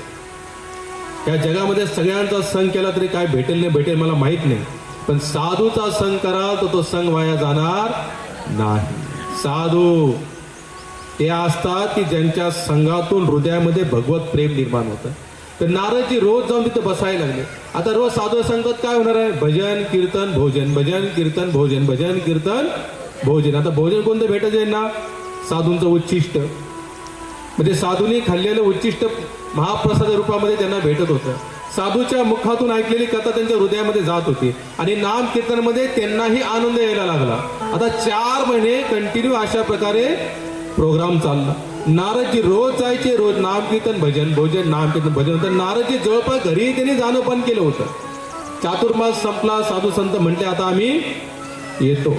आता साधू संतांनाही नारदजींच्या बद्दल विशेष भाव निर्माण झाला होता. जसे जे कंटिन्यू सत्संगी असतात ना, की रोज जसं आता मी काही चेहरे बघतोय कालच्यापासून, अगर ते 7 दिवस येतील ना तर मलाही वाटतं वा किती ऐकणारे छान. काही चेहरे आलेत, काही चेहऱ्यांना डोळे लागलेत, तेही लक्षात राहतील. हा हे थोडे थोडे मध्ये आराम घेत होते किंवा साधनेमध्ये जात होते किंवा त्यांची साधना लागत होती. तर ते चातुर्मासामध्ये आलेले संत त्यांनी पहिले नारदजी रोज येत होते. नारदजींना त्या संतांबद्दल विशेष प्रेम झालं. चातुर्मास संपला, संत चालले, नारदजी त्यांच्याबरोबर चालले. आईला कळालं, आई गेल्या संतांना म्हणता अहो एकच तर मला मुलगा आहे, असंही जास्त या जगामध्ये आमचे संबंधिक नातेवाईक नाहीत. म्हटले एक मुलगा आहे, त्याच्या आशेवर मी जीवन जगत आहे आणि त्याला तुम्ही घेऊन जाल तर म्हटले मी कुणाच्या आशेवर जीवन जगायचं. ते साधू संतांना माहीत नव्हतं. साधू संत नारदजी तुम्ही असं करू नका म्हटले, तुम्ही तुमच्या आईसाठी एकटेच आहात, तुम्ही थांबा म्हटले आईबरोबर, तिला जगण्यासाठी काहीतरी आधार पाहिजे. हा ना हा ना हा ना करते. नारदजी काय माघारी यायला तयार नव्हते, म्हणजे आईकडे जायला तयार नव्हते. त्यांना तो काय भेटला होता, संग. साधूचा संग खरंच ज्याला भेटेल ना आणि ज्याची खरंच इच्छा राहील ना आपलं कल्याण करून घ्यायची तर 100% कल्याण होईल. मरायच्या आधी मरणाची भीती निघून जाते संतांच्या सहवासामध्ये. तुमच्या आमच्या घरामध्ये मृत्यूची आपण चर्चा देखील करत नाही, मरणाची चर्चा नाही. आपण काय म्हणतो, हे गप शुभ शुभ बोल काहीतरी.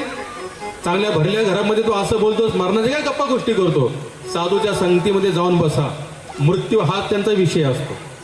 कोणता विषय असतो, मृत्यू. कारण की ते सत्याला डोळ्याआड करत नाहीत, ते सत्याला असं कधी कानाडोळा करत नाही. पण आम्ही काय करतो, सत्याला कानाडोळा करतो, कारण का आम्हाला भीती वाटते मरणाची. आणि साधू संत तोच विषय कायम करत दिवस राहत. एक तर संत म्हणतात दिवसातून एकदा तरी स्मशानभूमीमध्ये चक्कर मारायचा. काय करा, कशासाठी,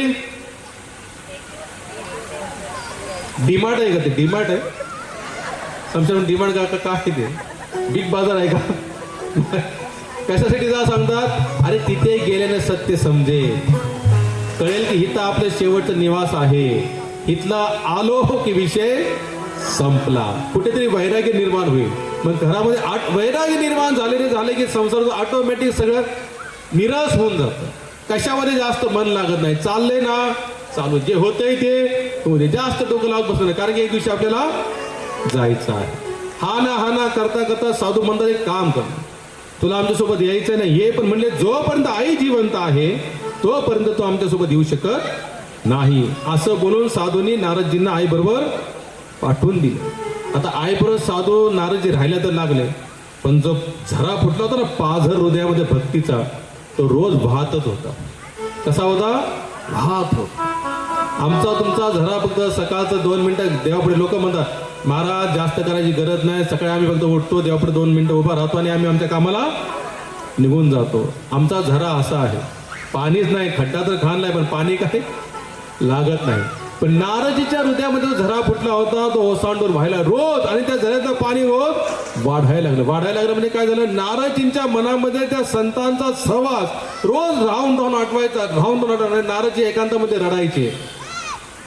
चैतन्य महाप्रभू सांगतात नयनम गलदशु धाराया वदनाम गदगद हृदया गिरा. सांगतात की डोळ्यातून अश्रू यायला पाहिजे कधी नामचिंतनाने.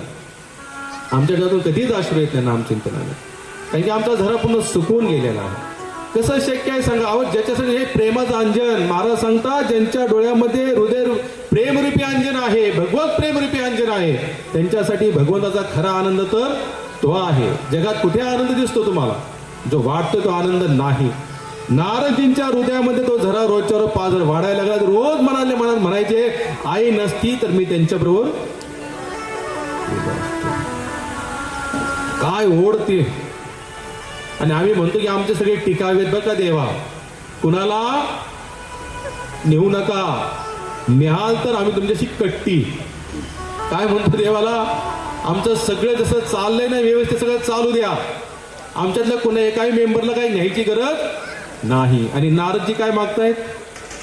भगवंता आमच्या आईबद्दल काहीतरी नियोजन करा, कारण की आता मला तुमच्या नामाशिवाय कधी दुसरं काहीच चांगलं वाटत नाही. आणि हे कधी भेटतील मला साधू? ही आई ह्या भक्ती मार्गामध्ये मला आडवी झालेली आहे. काय झाली? आडवी. रोज प्रार्थना चालली की मला तुम्ही पाहिजे, मला तुम्ही पाहिजे, मला तुम्ही पाहिजे. आणि जेव्हा प्रार्थना एकदम उच्च कोटीची होती ना, उत्कंठा जेव्हा निर्माण होती, तर भगवंतालाही त्या जीवाची दया येते. नारदीची आई एकदा शेतामध्ये गवत कापायला गेली असताना त्यांना काळरूपी सरपट असलेला आहे, साप चावला आणि तिथे त्यांचा आईचा देहांत झाला. ही गोष्ट जेव्हा नारदजींना कळाली, नारदजी मनातल्या मनात आनंदित झाले. वा देवा, एकच मला आडकाठी होती, तुम्ही तिला नेली. आई गेलेली आहे. आता नारदजी कसे झाले? एकदम स्वतंत्र झाले, मोकळे झाले. कशासाठी मोकळे झाले? भगवंताच्या प्राप्तीसाठी मुक्त झाले. आम्ही सगळे बंधनाचे आयोजन करतोय. देव तर पाहिजे, पण कसं पाहिजे? आम्हाला बंधनातला पाहिजे. बंधनातून कसं शक्य देव भेटणं मला सांग. कुणाला भेटणं आजपर्यंत? एक फक्त असा मला दाखवा की ज्याने संसाराला आपलंसं केलं आणि त्याला देवाने आपलंसं केलं. कधीच नाही. ही एक मान आहे ना आपल्याला. माना किती आहेत? सगळ्याला एकच आहे ना. रावणासारखे 10 तरी मुंडके नाहीत ना आपल्याला. ही एक मान अगर मी म्हणले की 5 वाजता राईट 5 वाजता दोन्ही साईडला फिरली पाहिजे, फिरेल का? किती लोक आहेत तिथं असे सक्षम? नाही ना. एक तर ही डाव्या साईडला फिरेल, नाही तर उजव्या साईडला फिरेल. त्याच प्रकारे सांगतात मी मानवी जीवनामध्ये एक तर भगवत प्राप्ती करू शकता, नाही तर संसार. दोघांचं कॉम्बिनेशन करता येणार नाही, लक्षात घ्या.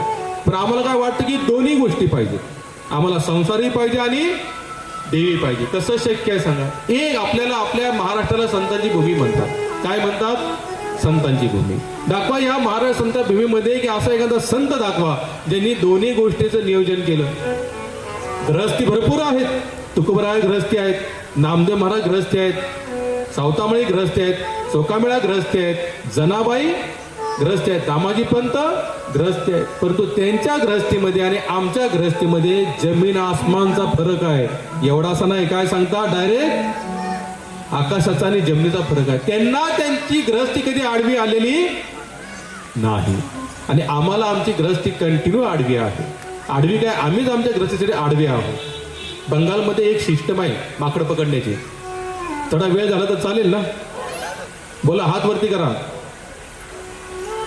हा, कारण काय इथे पोट भरून प्रसाद देखील आहे. त्याच्यामुळे काय घरी जायचं काय तुम्ही असं प्लॅन करू नका, कारण की तुम्ही लेट आलात. कटाल लेट सुरू झालेली आहे, त्याच्यामुळे लेटच संपली पाहिजे की नाही? धन्यवाद. बंगालमध्ये माकड धरण्याची एक प्रथा आहे. पहिल्या काळामध्ये प्रथा होती. तुम्ही सुरई बघितली? सुरई. सुरई कशा म्हणतात? सुरई एक मातीचं भांडं असतं बघा. खाली असं असं गोलाकार असतो मोठा आणि त्याचं तोंड असं वरती निमुळतं असतं. मी बोलतोय कळतं ना मराठी? सुरई असते. आपण इथे बघतो समजा पंचवटीला भरपूर दुकान आहेत जे मडके वगैरे जे बनवतात ना, माठ बनवतात तिचे, तर तिथे त्यांनी ती सुरई ठेवतात. आणि सुरईला काय, जिथे माकड बसले त्या झाडात त्याच्या समोर ते सुरई ठेवतात आणि त्या माकडासमोर त्या सुरईमध्ये चणे टाकतात. काय टाकतात? ज्या माकडाला खायचं आहे त्या वस्तू टाकतात. आता सुरई खालून गोल असते माठासारखी आणि तिचं तोंड कसं असं निमुळतं असतं, एवढं तरी त्याला हाईट असते. मग आता काय करतं? माकड लांबून बघतं, ह्याने काय टाकले? त्याच्यात चणे टाकले. आता माकड म्हणतं काय करणार? अनुकरण तर करणारच. माकडाचा स्वभाव अनुकरणाचा आहे. माकडाला लांबून पहिले चणे टाकलेले आहेत. मग चणे टाकले तेव्हा तसा तो सुरई तिथे ठेवतो, बाकी काही करत नाही बरं का. सुरई ठेवली, चणे टाकले, तो लांब निघून जातो. माकड येतं, त्याने चणे तर बघितले, आता आतमध्ये चणे आहेत. आता चणे आतमध्ये आहे पण त्याला हात घालाव कसा लागेल. तुम्ही बांगड्या भरता ना, बांगड्या भरताना हात कसा करता, निमुळता करतो ना असा. आता अशी मूठ बनवली आणि त्याने हात आत टाकला तर मूठ आत जाणार नाही. त्याला हात काय करावा लागतो, असं निमुळता करावा लागतो. असा बांगडे भरताना तुम्ही करता तसा तो हात आतमध्ये टाकतो. त्याच्या हाताला काय लागतं आतले, बोला ना, चणे लागतात. आता चणे जसे लागले हाताची काय झाली, मूठ झाली. आता हात जाताना असा गेला असेल आणि चणे लागले, अगर चणे झाल्या मूठ झाली असेल तर हात बाहेर निघेल का, नाही. हा जो माकड धरणारा असतो हा जातो चालत चालत, हा भरपूर प्रयत्न करतो हात बाहेर काढायचा, पण हात काय बाहेर निघत नाही. आता निघू शकतो का नाही ते सांगा, बोला ना. कधी निघू शकतो, पण चणे सोडलं. मग चणे काय याला सोडायचे नाही. तसं आमचं झालं त्या माकडासारखं. संसार काय आम्हाला सोडायचा नाही आणि देव आम्हाला पाहिजे, हे कॉम्बिनेशन कधी बसणार नाही, हे लक्षात धरून चला. नारदजीची आई वाढलेली आहे, संपलेला आहे. नारदजी भगवत प्रेमाला लागून गेले, लागले असे दिव्य चेतनेमध्ये भगवान नाम कीर्तन करायचे, कंटिन्यू नॉन स्टॉप. डोळ्यातून अश्रू व्हायचे, अंगावर रोमांच व्हायचा त्यांचा. काय सांगतात, हे भगवान नामाचं लक्षण आहे, लक्षण. देव जास्त लांब नाहीये, प्राप्त तुम्ही ठरवलं ना प्राप्त करायचं आहे लगेच, पण तळमळ पाहिजे. काय पाहिजे, तळमळ. आणि आमची तळमळ नाही, त्याच्यामुळे ते नाम जसं निघत नाही, डोळ्यातून अश्रू येतात. ते रोमांच म्हणजे अंगावर काटा उभा राहतो कधी कधी नाम घेतलं. असं नाव घ्या, बघा किती आनंद येईल त्याच्यामध्ये. अरे तुकोबरायांचं तर धोतर सुटायचं, नागवे व्हायचे, नागवे ते असं नाम कीर्तन करत म्हणजे एवढा देहाभिमान त्यांचा सुटायचा, असं नाम. आणि आम्ही नाचताना देखील हजार वेळा आम्ही इकडे बघतो, तिकडे बघतो, इकडे बघतो, तिकडे बघतो. पण काय हरकत नाही, ही सुरुवात समजू आपण. ही सुरुवात कुठे ना कुठे तुम्हाला शुद्ध भगवत प्रेमापर्यंत घेऊन जाऊ शकते. आणि नाम कीर्तन अनेक वर्ष नारद मुनीने असं भगवान नाम कीर्तन केलं आणि अचानक त्यांना पापणी आपण बंद चालू करतो ना, तेवढ्या वेळेसाठी भगवानाचं दर्शन झालं.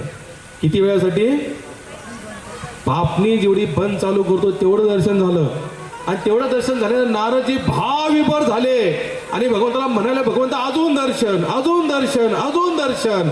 आकाशवाणीमध्ये नारदजी या कल्पामध्ये, जन्मात सांगत नाही मी, या कल्पामध्ये किंवा या देहामध्ये तुम्हाला एवढं दर्शन आहे, पण अशाच प्रकारे तुम्ही लागून राहा, पुढच्या जन्मामध्ये तुम्ही माझं मन म्हणून याल. मन म्हणजे नारद.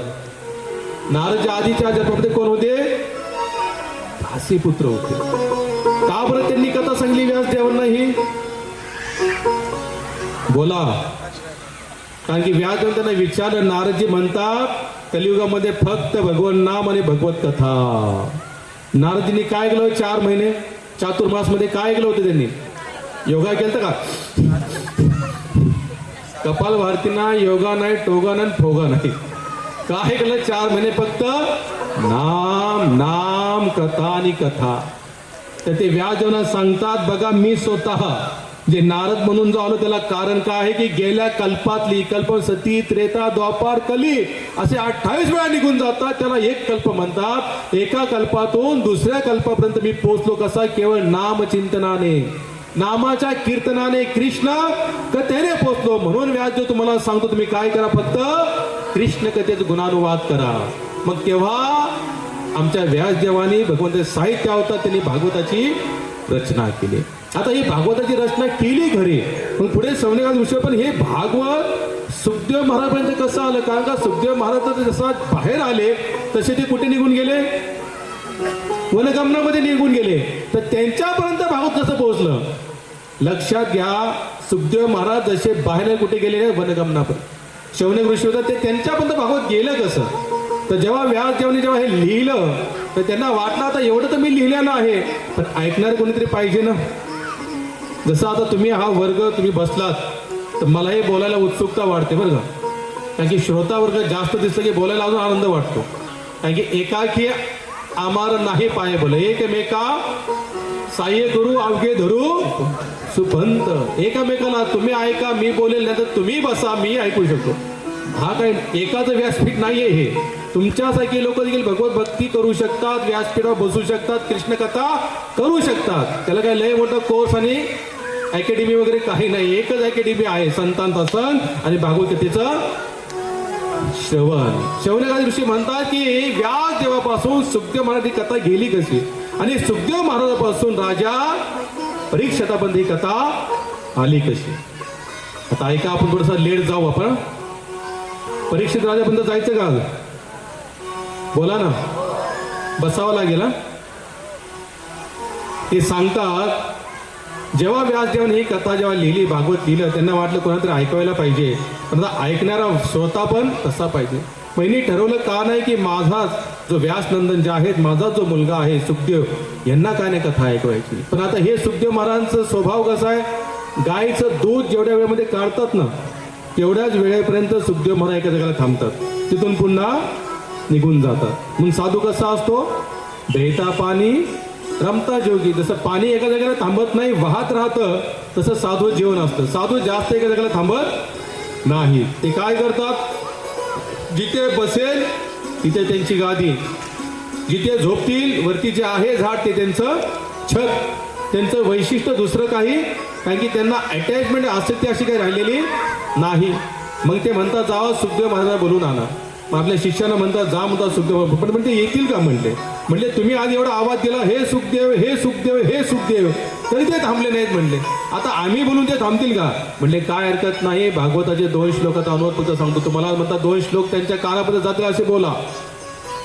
ते काय होतात, कृष्ण कथेचं वर्णन त्यांच्या कानापर्यंत पोहोचेल असं काहीतरी बोला. म्हणले तिथे जाऊ, ते येतील. सुखदेव महाराज निर्गुणातले साधक आहेत. कशा नीट ऐका कथा. सुखदेव महाराज साधक कशातले आहेत, सुरुवातीचे निर्गुणातले आहेत. पण ज्या वेळेला व्यासदेव आपल्या शिष्यांना पाठवतात आणि कृष्ण कथेचं वर्णन करतात आणि सुखदेव महाराज कथाचे वर्णन ऐकतात, तेव्हा त्या शिष्यांना म्हणतात थांबा थांबा थांबा, हे तुम्ही काय सांगितलं? म्हणते मला ऐकून भरपूर आनंद वाटला, मला हे अजून ऐकायचं आहे, मला हे अजून ऐकायचं आहे. मग त्यावेळेला ते काय म्हणतात, तुम्हाला मी हे ऐकवतो, पण तुम्हाला काय करायला लागेल, आमच्या गुरुजीकडे यावं लागेल. काय करावं लागेल? गुरुजीकडे यावं लागेल. जसं तुम्ही आता येऊन कथा ऐकता, कथा गेल्यानंतर कुणाला तरी सांगा, आणि कोण म्हटलं आम्हाला अजून ऐकायचं, त्यांना काय म्हणायचं, भागवतामध्ये या, तिथं याल तर तुम्हाला ऐकायला भेटेल. मग हे व्यासदेव सुखदेव महाराज गेले कुठं? व्यासदेवाकडे गेले. आणि व्यासदेवाकडे गेल्यानंतर त्यांनी ती कथा पूर्ण ऐकली. आधी होते निर्गुण निरागाचे साधक आणि कथा ऐकल्यानंतर सगुण साकाराचे साधक झाले. निर्गुण रूप थोडंसं अवघड आहे भजनासाठी, पण सगुण रूपामध्ये लगेच मन लागतं आपलं. आता तुमच्या समोर हे राधाकृष्णाचा फोटो आहे, तुम्हाला काय कल्पना करायची गरज आहे का देव कोण आहे म्हणून? बोला ना.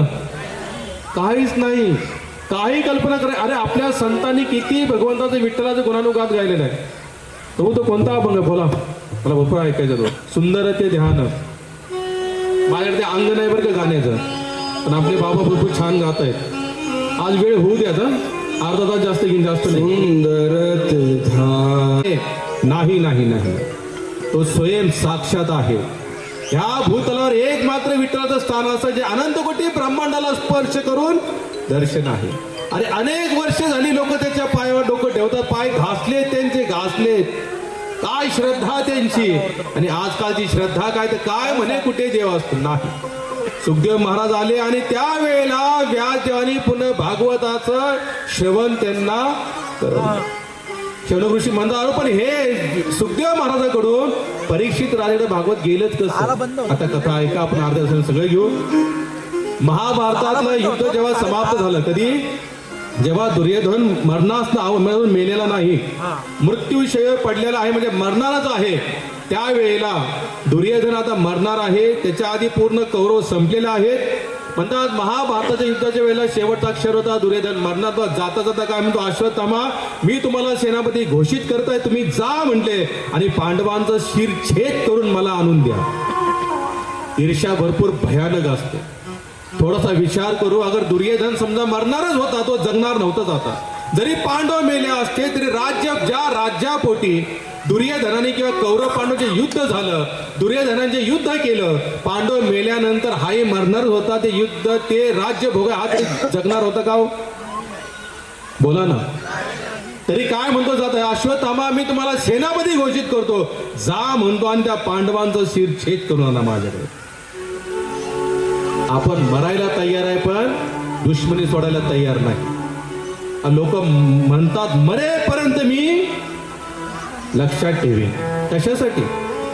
कृष्ण सांगतात मरेपर्यंत मला लक्षात ठेव, अंतकालेच्या मामेस मारे माझं ध्यान कर, दुश्मनाचा नको. अश्वत्थामा निघाला आणि ज्या कक्षेमध्ये रोज पांडव झोपायचे, आज संयोगाने द्रौपदीचे 5 मुलं झोपली होती. ते 5 पांडवासारखे एक रूप होते, सगळे दिसायला पांडवासारखे जे बलिष्ठ होते. अश्वत्थामाने रात्रीच्या अंधारामध्ये ते 5 मुलांचं शिरछेद केलेला करून त्यांनी ते शिरछेद घेऊन आला. आणि दुर्योधन म्हणतात बघा मी तुम्हाला दिलेलं वचन पूर्ण केलं म्हणते राजे. म्हणजे काय? म्हणजे तुम्ही म्हणता ना पांडवांचं शिरछेद करून मी घेऊन आलेलो आहे, दाखव. म्हणजे मला विश्वास नाही. पांडव आम्ही 100 गेलो तरी एक पांडव गेला नाही, तू एकटा जाऊन कसा पांडवाला आणू शकतो? अहो म्हणले बघा ना आणले, दाखव म्हणतात. तर जसा कपडा काढतो दुर्योधन निराश होतो. अरे म्हणतो मूर्खा, तुला म्हणतो तर पांडवांचा शिरछेद करून आण, त्या मुलांचा काय दोष होता म्हटले. ते महाभारतात कुठे त्यांचा काहीच रोल नव्हता, तू त्यांना घेऊन आलास. आणि एवढे बोलून दुर्योधनाचे प्राण सुटतात. तू तर आमचा वंश संपवलास म्हणतो. ते नाही म्हणतात. आणि जाताना कसं गेला हळहळ व्यक्त करून दुर्योधन गेलेला आहे. इकडे मात्र ज्या वेळेला कळतं पांडवांना द्रौपदीला भरपूर आघात होतो. एका स्त्रीसाठी जवान मुलगा जेव्हा संसार सोडून जातो त्याच्यासारखं दुःख आई वडिलांना दुसरं तिसरं काही नसतं. अगर हे असेल ते तर ब्रह्मज्ञानी होते, ते तर साधारण व्यक्तिमत्व नव्हते. पांडव म्हणा किंवा ते भगवंताचे शुद्ध भक्त होते. तर द्रौपदीला भरपूर दुःख झालेलं आहे. त्यावेळेला अर्जुन म्हणतो की मी त्या अश्वत्थामाला घेऊन येतो. भीम म्हणतो मी त्याला पूर्ण ओढून त्याला तुकडे करून टाकतो. द्रौपदी म्हणते नाही, त्यांना घेऊन या फक्त. कृष्ण म्हणतात नाही, तुमचं काम फक्त त्याला घेऊन यायचं आहे. डोकं जातात. भीम आणि अर्जुन जातात, अश्वत्थामाला धरून आणतात. आता धरून आणल्यानंतर कुणासमोर उभं करतात? ते खरा अपराधी तो कोणाचा आहे? द्रौपदीचा. तर द्रौपदी समोर जेव्हा ते त्याला बांधून आणतात, बांधून आणल्यानंतर द्रौपदी पहिली म्हणतात त्याला बांधू नका, त्याला सोडा. कारण की तो कोण आहे? आपला आपले जे गुरु आहेत त्यांचा तो मुलगा आहे. गुरुच्या लेवलला त्याला आपल्याला बघणं गरजेचं आहे. एका भक्ताच्या हृदयामध्ये जास्त द्वेष नसतो. जीव आहे म्हणजे थोडंफार मागे पुढे होतच, त्यात काही प्रश्न नाही. संसारी लोक मरेपर्यंत लक्षात ठेवतात एखादी गोष्ट.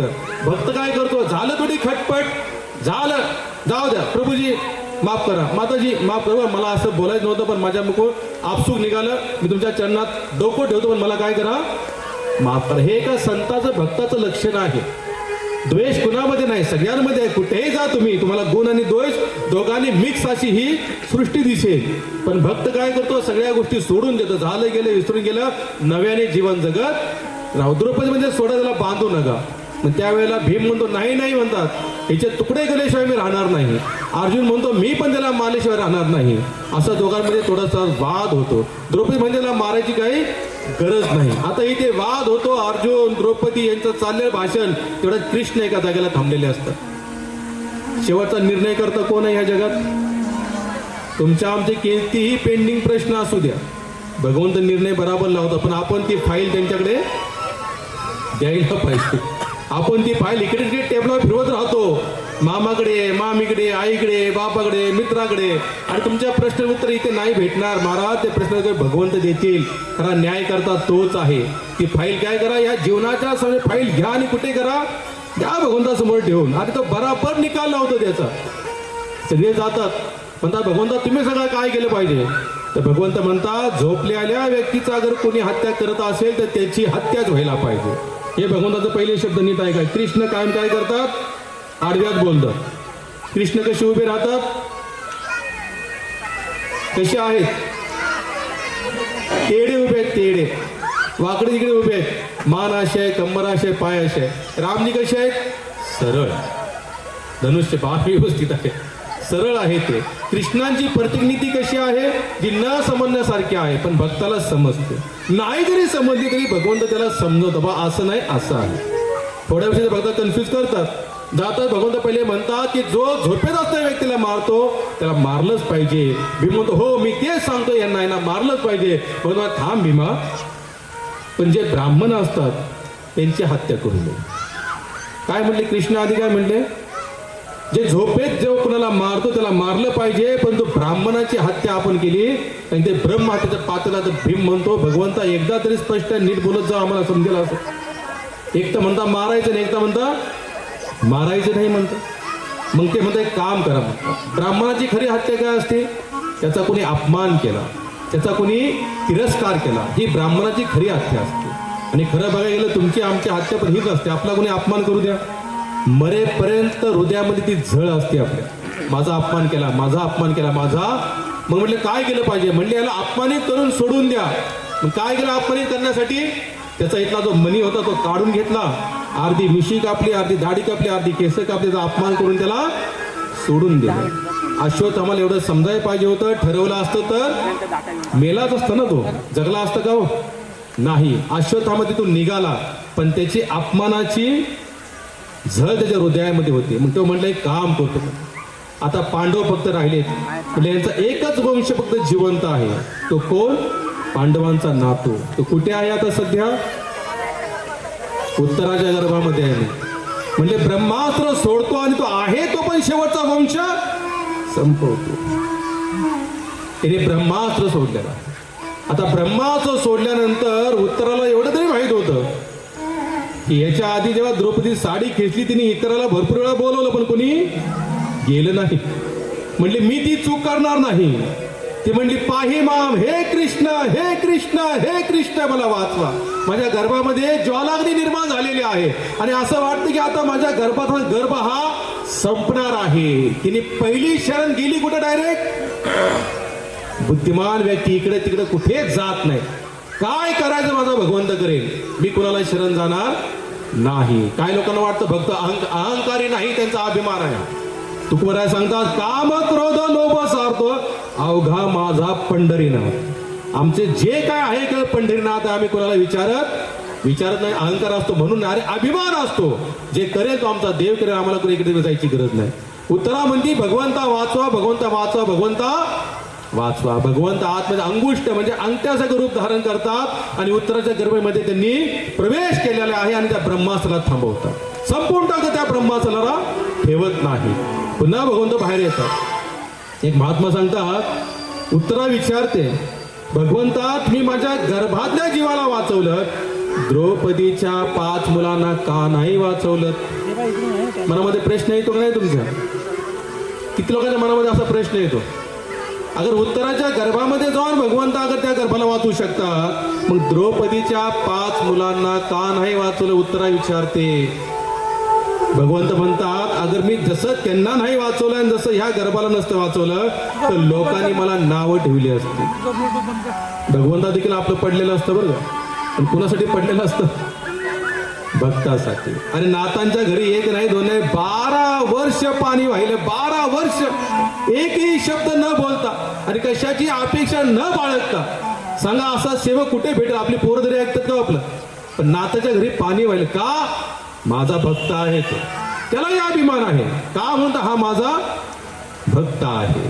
तर भगवंत म्हणतात का वाचवलं, म्हटलं अगर हाही गर्भ संपला असं लोकांनी नावं ठेवली असती की जे पांडव भगवंतावर पूर्ण जीवन विसंबून राहिले.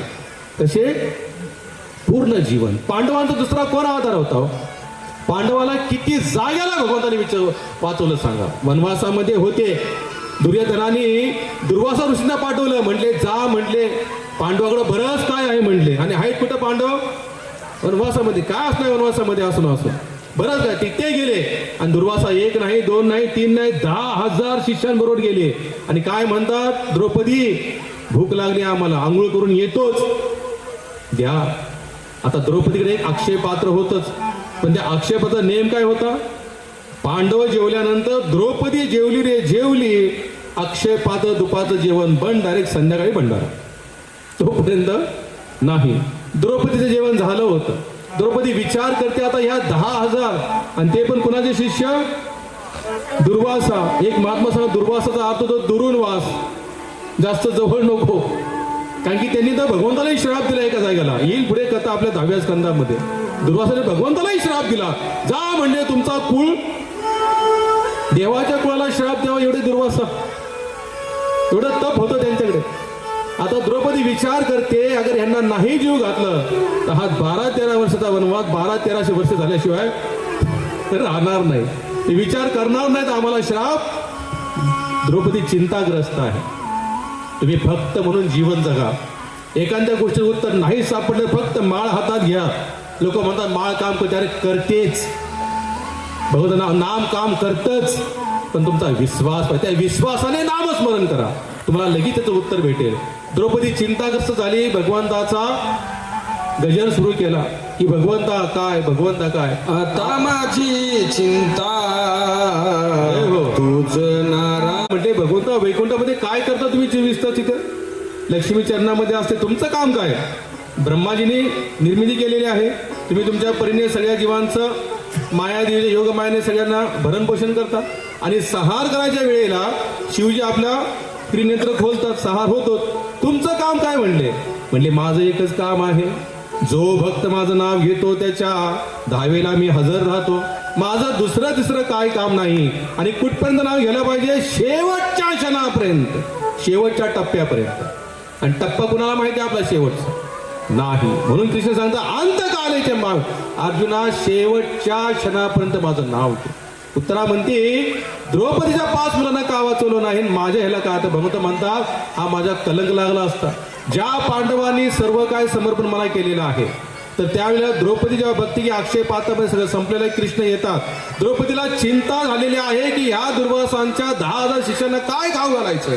कृष्ण येतात, म्हणतात कशी आहेत? म्हणजे काय सांगू म्हटले भगवंता, कशी हा विचारू नका. दुर्वासा ऋषी 10,000 शिष्यांना म्हटले की जाताना काय म्हटले? जेवायला येतोय, 1 नाही 2 नाही, किती? 10,000. आणि कसं खाऊ घालू म्हणले? आम्ही तर वानप्रस्थामध्ये आहोत म्हणले, वनवासामध्ये. आणि राहिला अक्षय पात्राचा विषय, मी जेवल्यानंतर ते काही जेवण देणार डायरेक्ट संध्याकाळीच. काय करू म्हणले? काम करते, भांडे घेऊन ये. द्रौपदी भांडं आणलं, म्हणली संपलंय देवा सगळं. अगं असेल काहीतरी एकांताक्षरी, मलाही भूक लागलेली आहे म्हणजे खाईन मी ते एकांताक्षरी. म्हणले ठीक आहे. द्रौपदीने भांडं आणलं, अक्षय पात्र आणलं. भगवंताने एक कण बघितला, शीत बघितला भाताचा. म्हणले तेवढंच मला दे, तेवढं पोट भरेल देवा तुमचं? हो म्हटले भरत. भगवंताचं पोट भरतं बरं का, पण खाऊ घातलं तर. आणि खाऊ कसं घालायचं? प्रेमानं. पत्रम पुष्पम फलम तोयो मा भक्त्या. अरे अर्जुना, जो मला प्रेमानं पान फूल पाणी आणि नाहीतरी एखादं फळ देतो, फळ फक्त, पण कसं नाही? प्रेमाने. प्रेमाने जे काही दिल ते मी खाईन. शबरीची उष्टपुरी खावी, आपण खाऊ का कुणाचं उष्ट? पण भगवंताने खाल्लं. का बरं? प्रेमाने दिलं होतं शबरीने, खरोखर खाल्लं. भगवंताने अक्षय पात्र एक कण होता तेवढा घेतला आणि तोंडात टाकला. तोंडात टाकलं. भगवंताने ढेकर दिली. जशी इकडे ढेकर दिली, दुर्वासा ऋषी 10,000 शिष्यांच्या नदीमध्ये आंघोळ करत होते. सगळे म्हणतात महाराज, दुर्वासा ऋषीजी, महाराज, गुरुजी, आमचं पोट असं एकदम भरल्यागत झालंय. आणि आता एक घास जरी म्हटलं तरी खायची का आमची इच्छा नाही. दुर्वासा म्हणतात तुमचंच काय, माझं पण तीच अवस्था आहे. आम्ही आलो होतो जेवणासाठी, पण आता तुमचं तसं तो माझंही भरलं.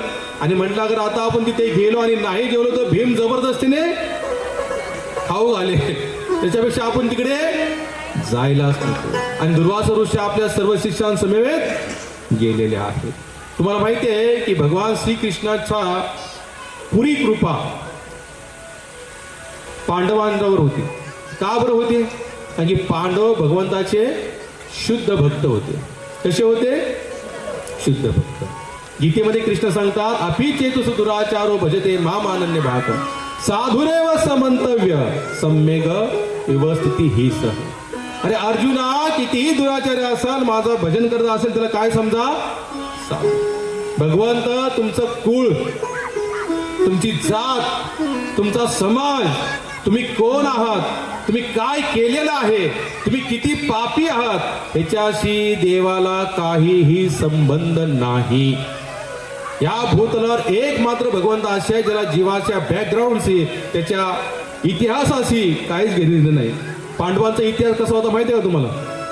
समजा तुमच्या बाजूला पांडव म्हणते आम्हाला राहायला यायचं, तुम्हाला कळलं की पांडव आपल्या बाजूला राहायला येणार, तुम्ही किती आनंदित होल का नाही? बोला ना, किती लोकांना वाटतं की पांडव आपल्या बाजूला राहावेत? हात वरती करा. खरं वाटतं का? तो भीम नाही उठला ना मंगळाच्या येऊन मारेल तुम्हाला. अर्जुन बाण झोपून राहिला तर, कारण की भक्त बाजूला काय करतो, स्वतः उठतो, लोकांना उठवतो. आम्ही ज्या बिल्डिंग मध्ये राहतो आमची सकाळी 5:30 आरती असते. आता ह्या बिल्डिंग मध्ये ठीक आहे, ते काय झालं तर लोकांना सवय झाली, वाजवू द्या काय वाजवायचं ते. 15 वर्ष झाले मी नाशिक शहरात ज्या ज्या बिल्डिंग मध्ये आम्ही राहिलो भाड्याने आजही राहतोय. आणि बघून किती दिवस ठेवले ते आम्हाला माहिती नाही, ठेवतील त्यात आम्ही आनंदित आहोत. आम्ही ज्या म्हणून करताल वाजव सकाळी 5ला मृदंग वाजवला की आजूजे बाजून वरचे खालचे यायचे, हो काय चाललंय सकाळी सकाळी, झोपू द्या आम्हाला. नाही नाही तुम्ही झोपा, आवाज येतोय म्हणले तुमचा मृदंग करताल होता. भक्ताचं नेचर काय, लवकर ब्रह्ममुहूर्तामध्ये उठणे, भजन कीर्तन करणे, आपल्या जीवनाला सुरुवात करणे. पांडवाचं कुळाचं वर्णन करतो. समजा तुमच्या बाजूला पांडव येणार आहे, ते तुम्हाला कळलं, सगळे हात वरती केला, पण तुम्हाला कळालं की त्या जे राहायला येणार आहेत ते असे कुळवान आहे की एका स्त्रीचे 5-5 नवरे आहेत. काय आहे? एका स्त्रीचे 5-5 नवरे आहेत. ती स्त्री अशी आहे तिला 2-2 पती आहेत. तर तुम्ही अशा कुळाच्या बाजूला राहाल का हो? का? पांडवांचं लगभग गणित असंच होतं बरं का. पांडव जिथून सुरुवात झाली ती कुठून? पराशर मुनीपासून. व्यासदेवांचे वडील पराशर नंदन व्यासजी, व्यासनंदन सुखदेव महाराज. तर पराशर नंदन तपस्या केल्यानंतर त्यांना एका नदीच्या तीरावरून दुसऱ्या नदीकडे जायचं होतं. मग एकच बोट होती, तिथे एकच नाव होती. मग एक नाव होती, त्या नावामध्ये कन्या होती, ती मत्स्य कन्या होती. तर मत्स्य कन्या होती, ते पराशरजी म्हणतात, हे बघ मला नदीच्या पलीकडच्या साईडला जायचं, तू सोडशील का? आता पराशर कोणी कोणी साधारण व्यक्तिमत्व नाही, ते म्हणजे सोडते बसा म्हटले महाराज. ती बसली. आता नावेतून पार जाताना नाव नदीच्या मधोमध गेल्यानंतर पराशर ऋषी त्या मत्स्य कन्याला मागणी करतात की माझी इच्छा आहे की माझ्यापासून एखादा तुझ्या आणि माझ्यापासून संसार निर्माण व्हावा, म्हणजे तुझ्याबरोबर मला शरीराचा भोग्य, अशी त्यांची इच्छा होती. ती म्हणती महाराज तुम्ही ब्राह्मण, तुम्ही तपस्वी आणि मी साधारण मत्स्यकन्या, आणि तुम्ही मला हे मागणी करतो, मला शोभतं का? नाही नाही म्हणली, पण काय आता जी काय मनामध्ये इच्छा आहे म्हणले. म्हटलं महाराज तुम्हाला शोभत नाही म्हणले. पहिली गोष्ट दिवस म्हणले सूर्य देवता आहेत म्हणले एक काम करतो, सूर्याला झाकून देतो. तपाचं बळ किती आहे? सूर्याला झाकलं अक्षरशः. आणि त्यांचा काय सहवास आपल्यागत नसतो, फक्त दिव्य दृष्टीने त्यांनी त्या स्त्रीच्या गर्भामध्ये व्यासनंदनना प्रवेश दिला. तर त्या मत्स्य कन्यापासून कोण आले? व्यासनंदन. आता एक कोण आहेत? पराशर. स्त्री कोण आहे? मत्स्य कन्या. पराशर दिव्य दृष्टीचे महात्मा आहेत, तपोबली आहेत. मत्स्यकन्या साधारण निष्कुळातले आहे. आता हा जो का संयोग झाला किती लोकांना पचला? बरं एखादा जोडपागर आपल्याला असं कळालं हे असे आहेत, हे तसे आहेत, तर आपण त्या व्यक्तीच्या आजूबाजूला बसणं पण सोडून देऊ का नाही? जरा बोला तुम्ही, हा ना बोला, सोडून देऊ ना. परंतु इथे घडलं. आता ही काय पूर्ण गडबड आहे. आता व्यासजी पुढे आले. व्यास देवापासून दासीपुत्र कोण झाले? विदुर. अजून कोण झाले?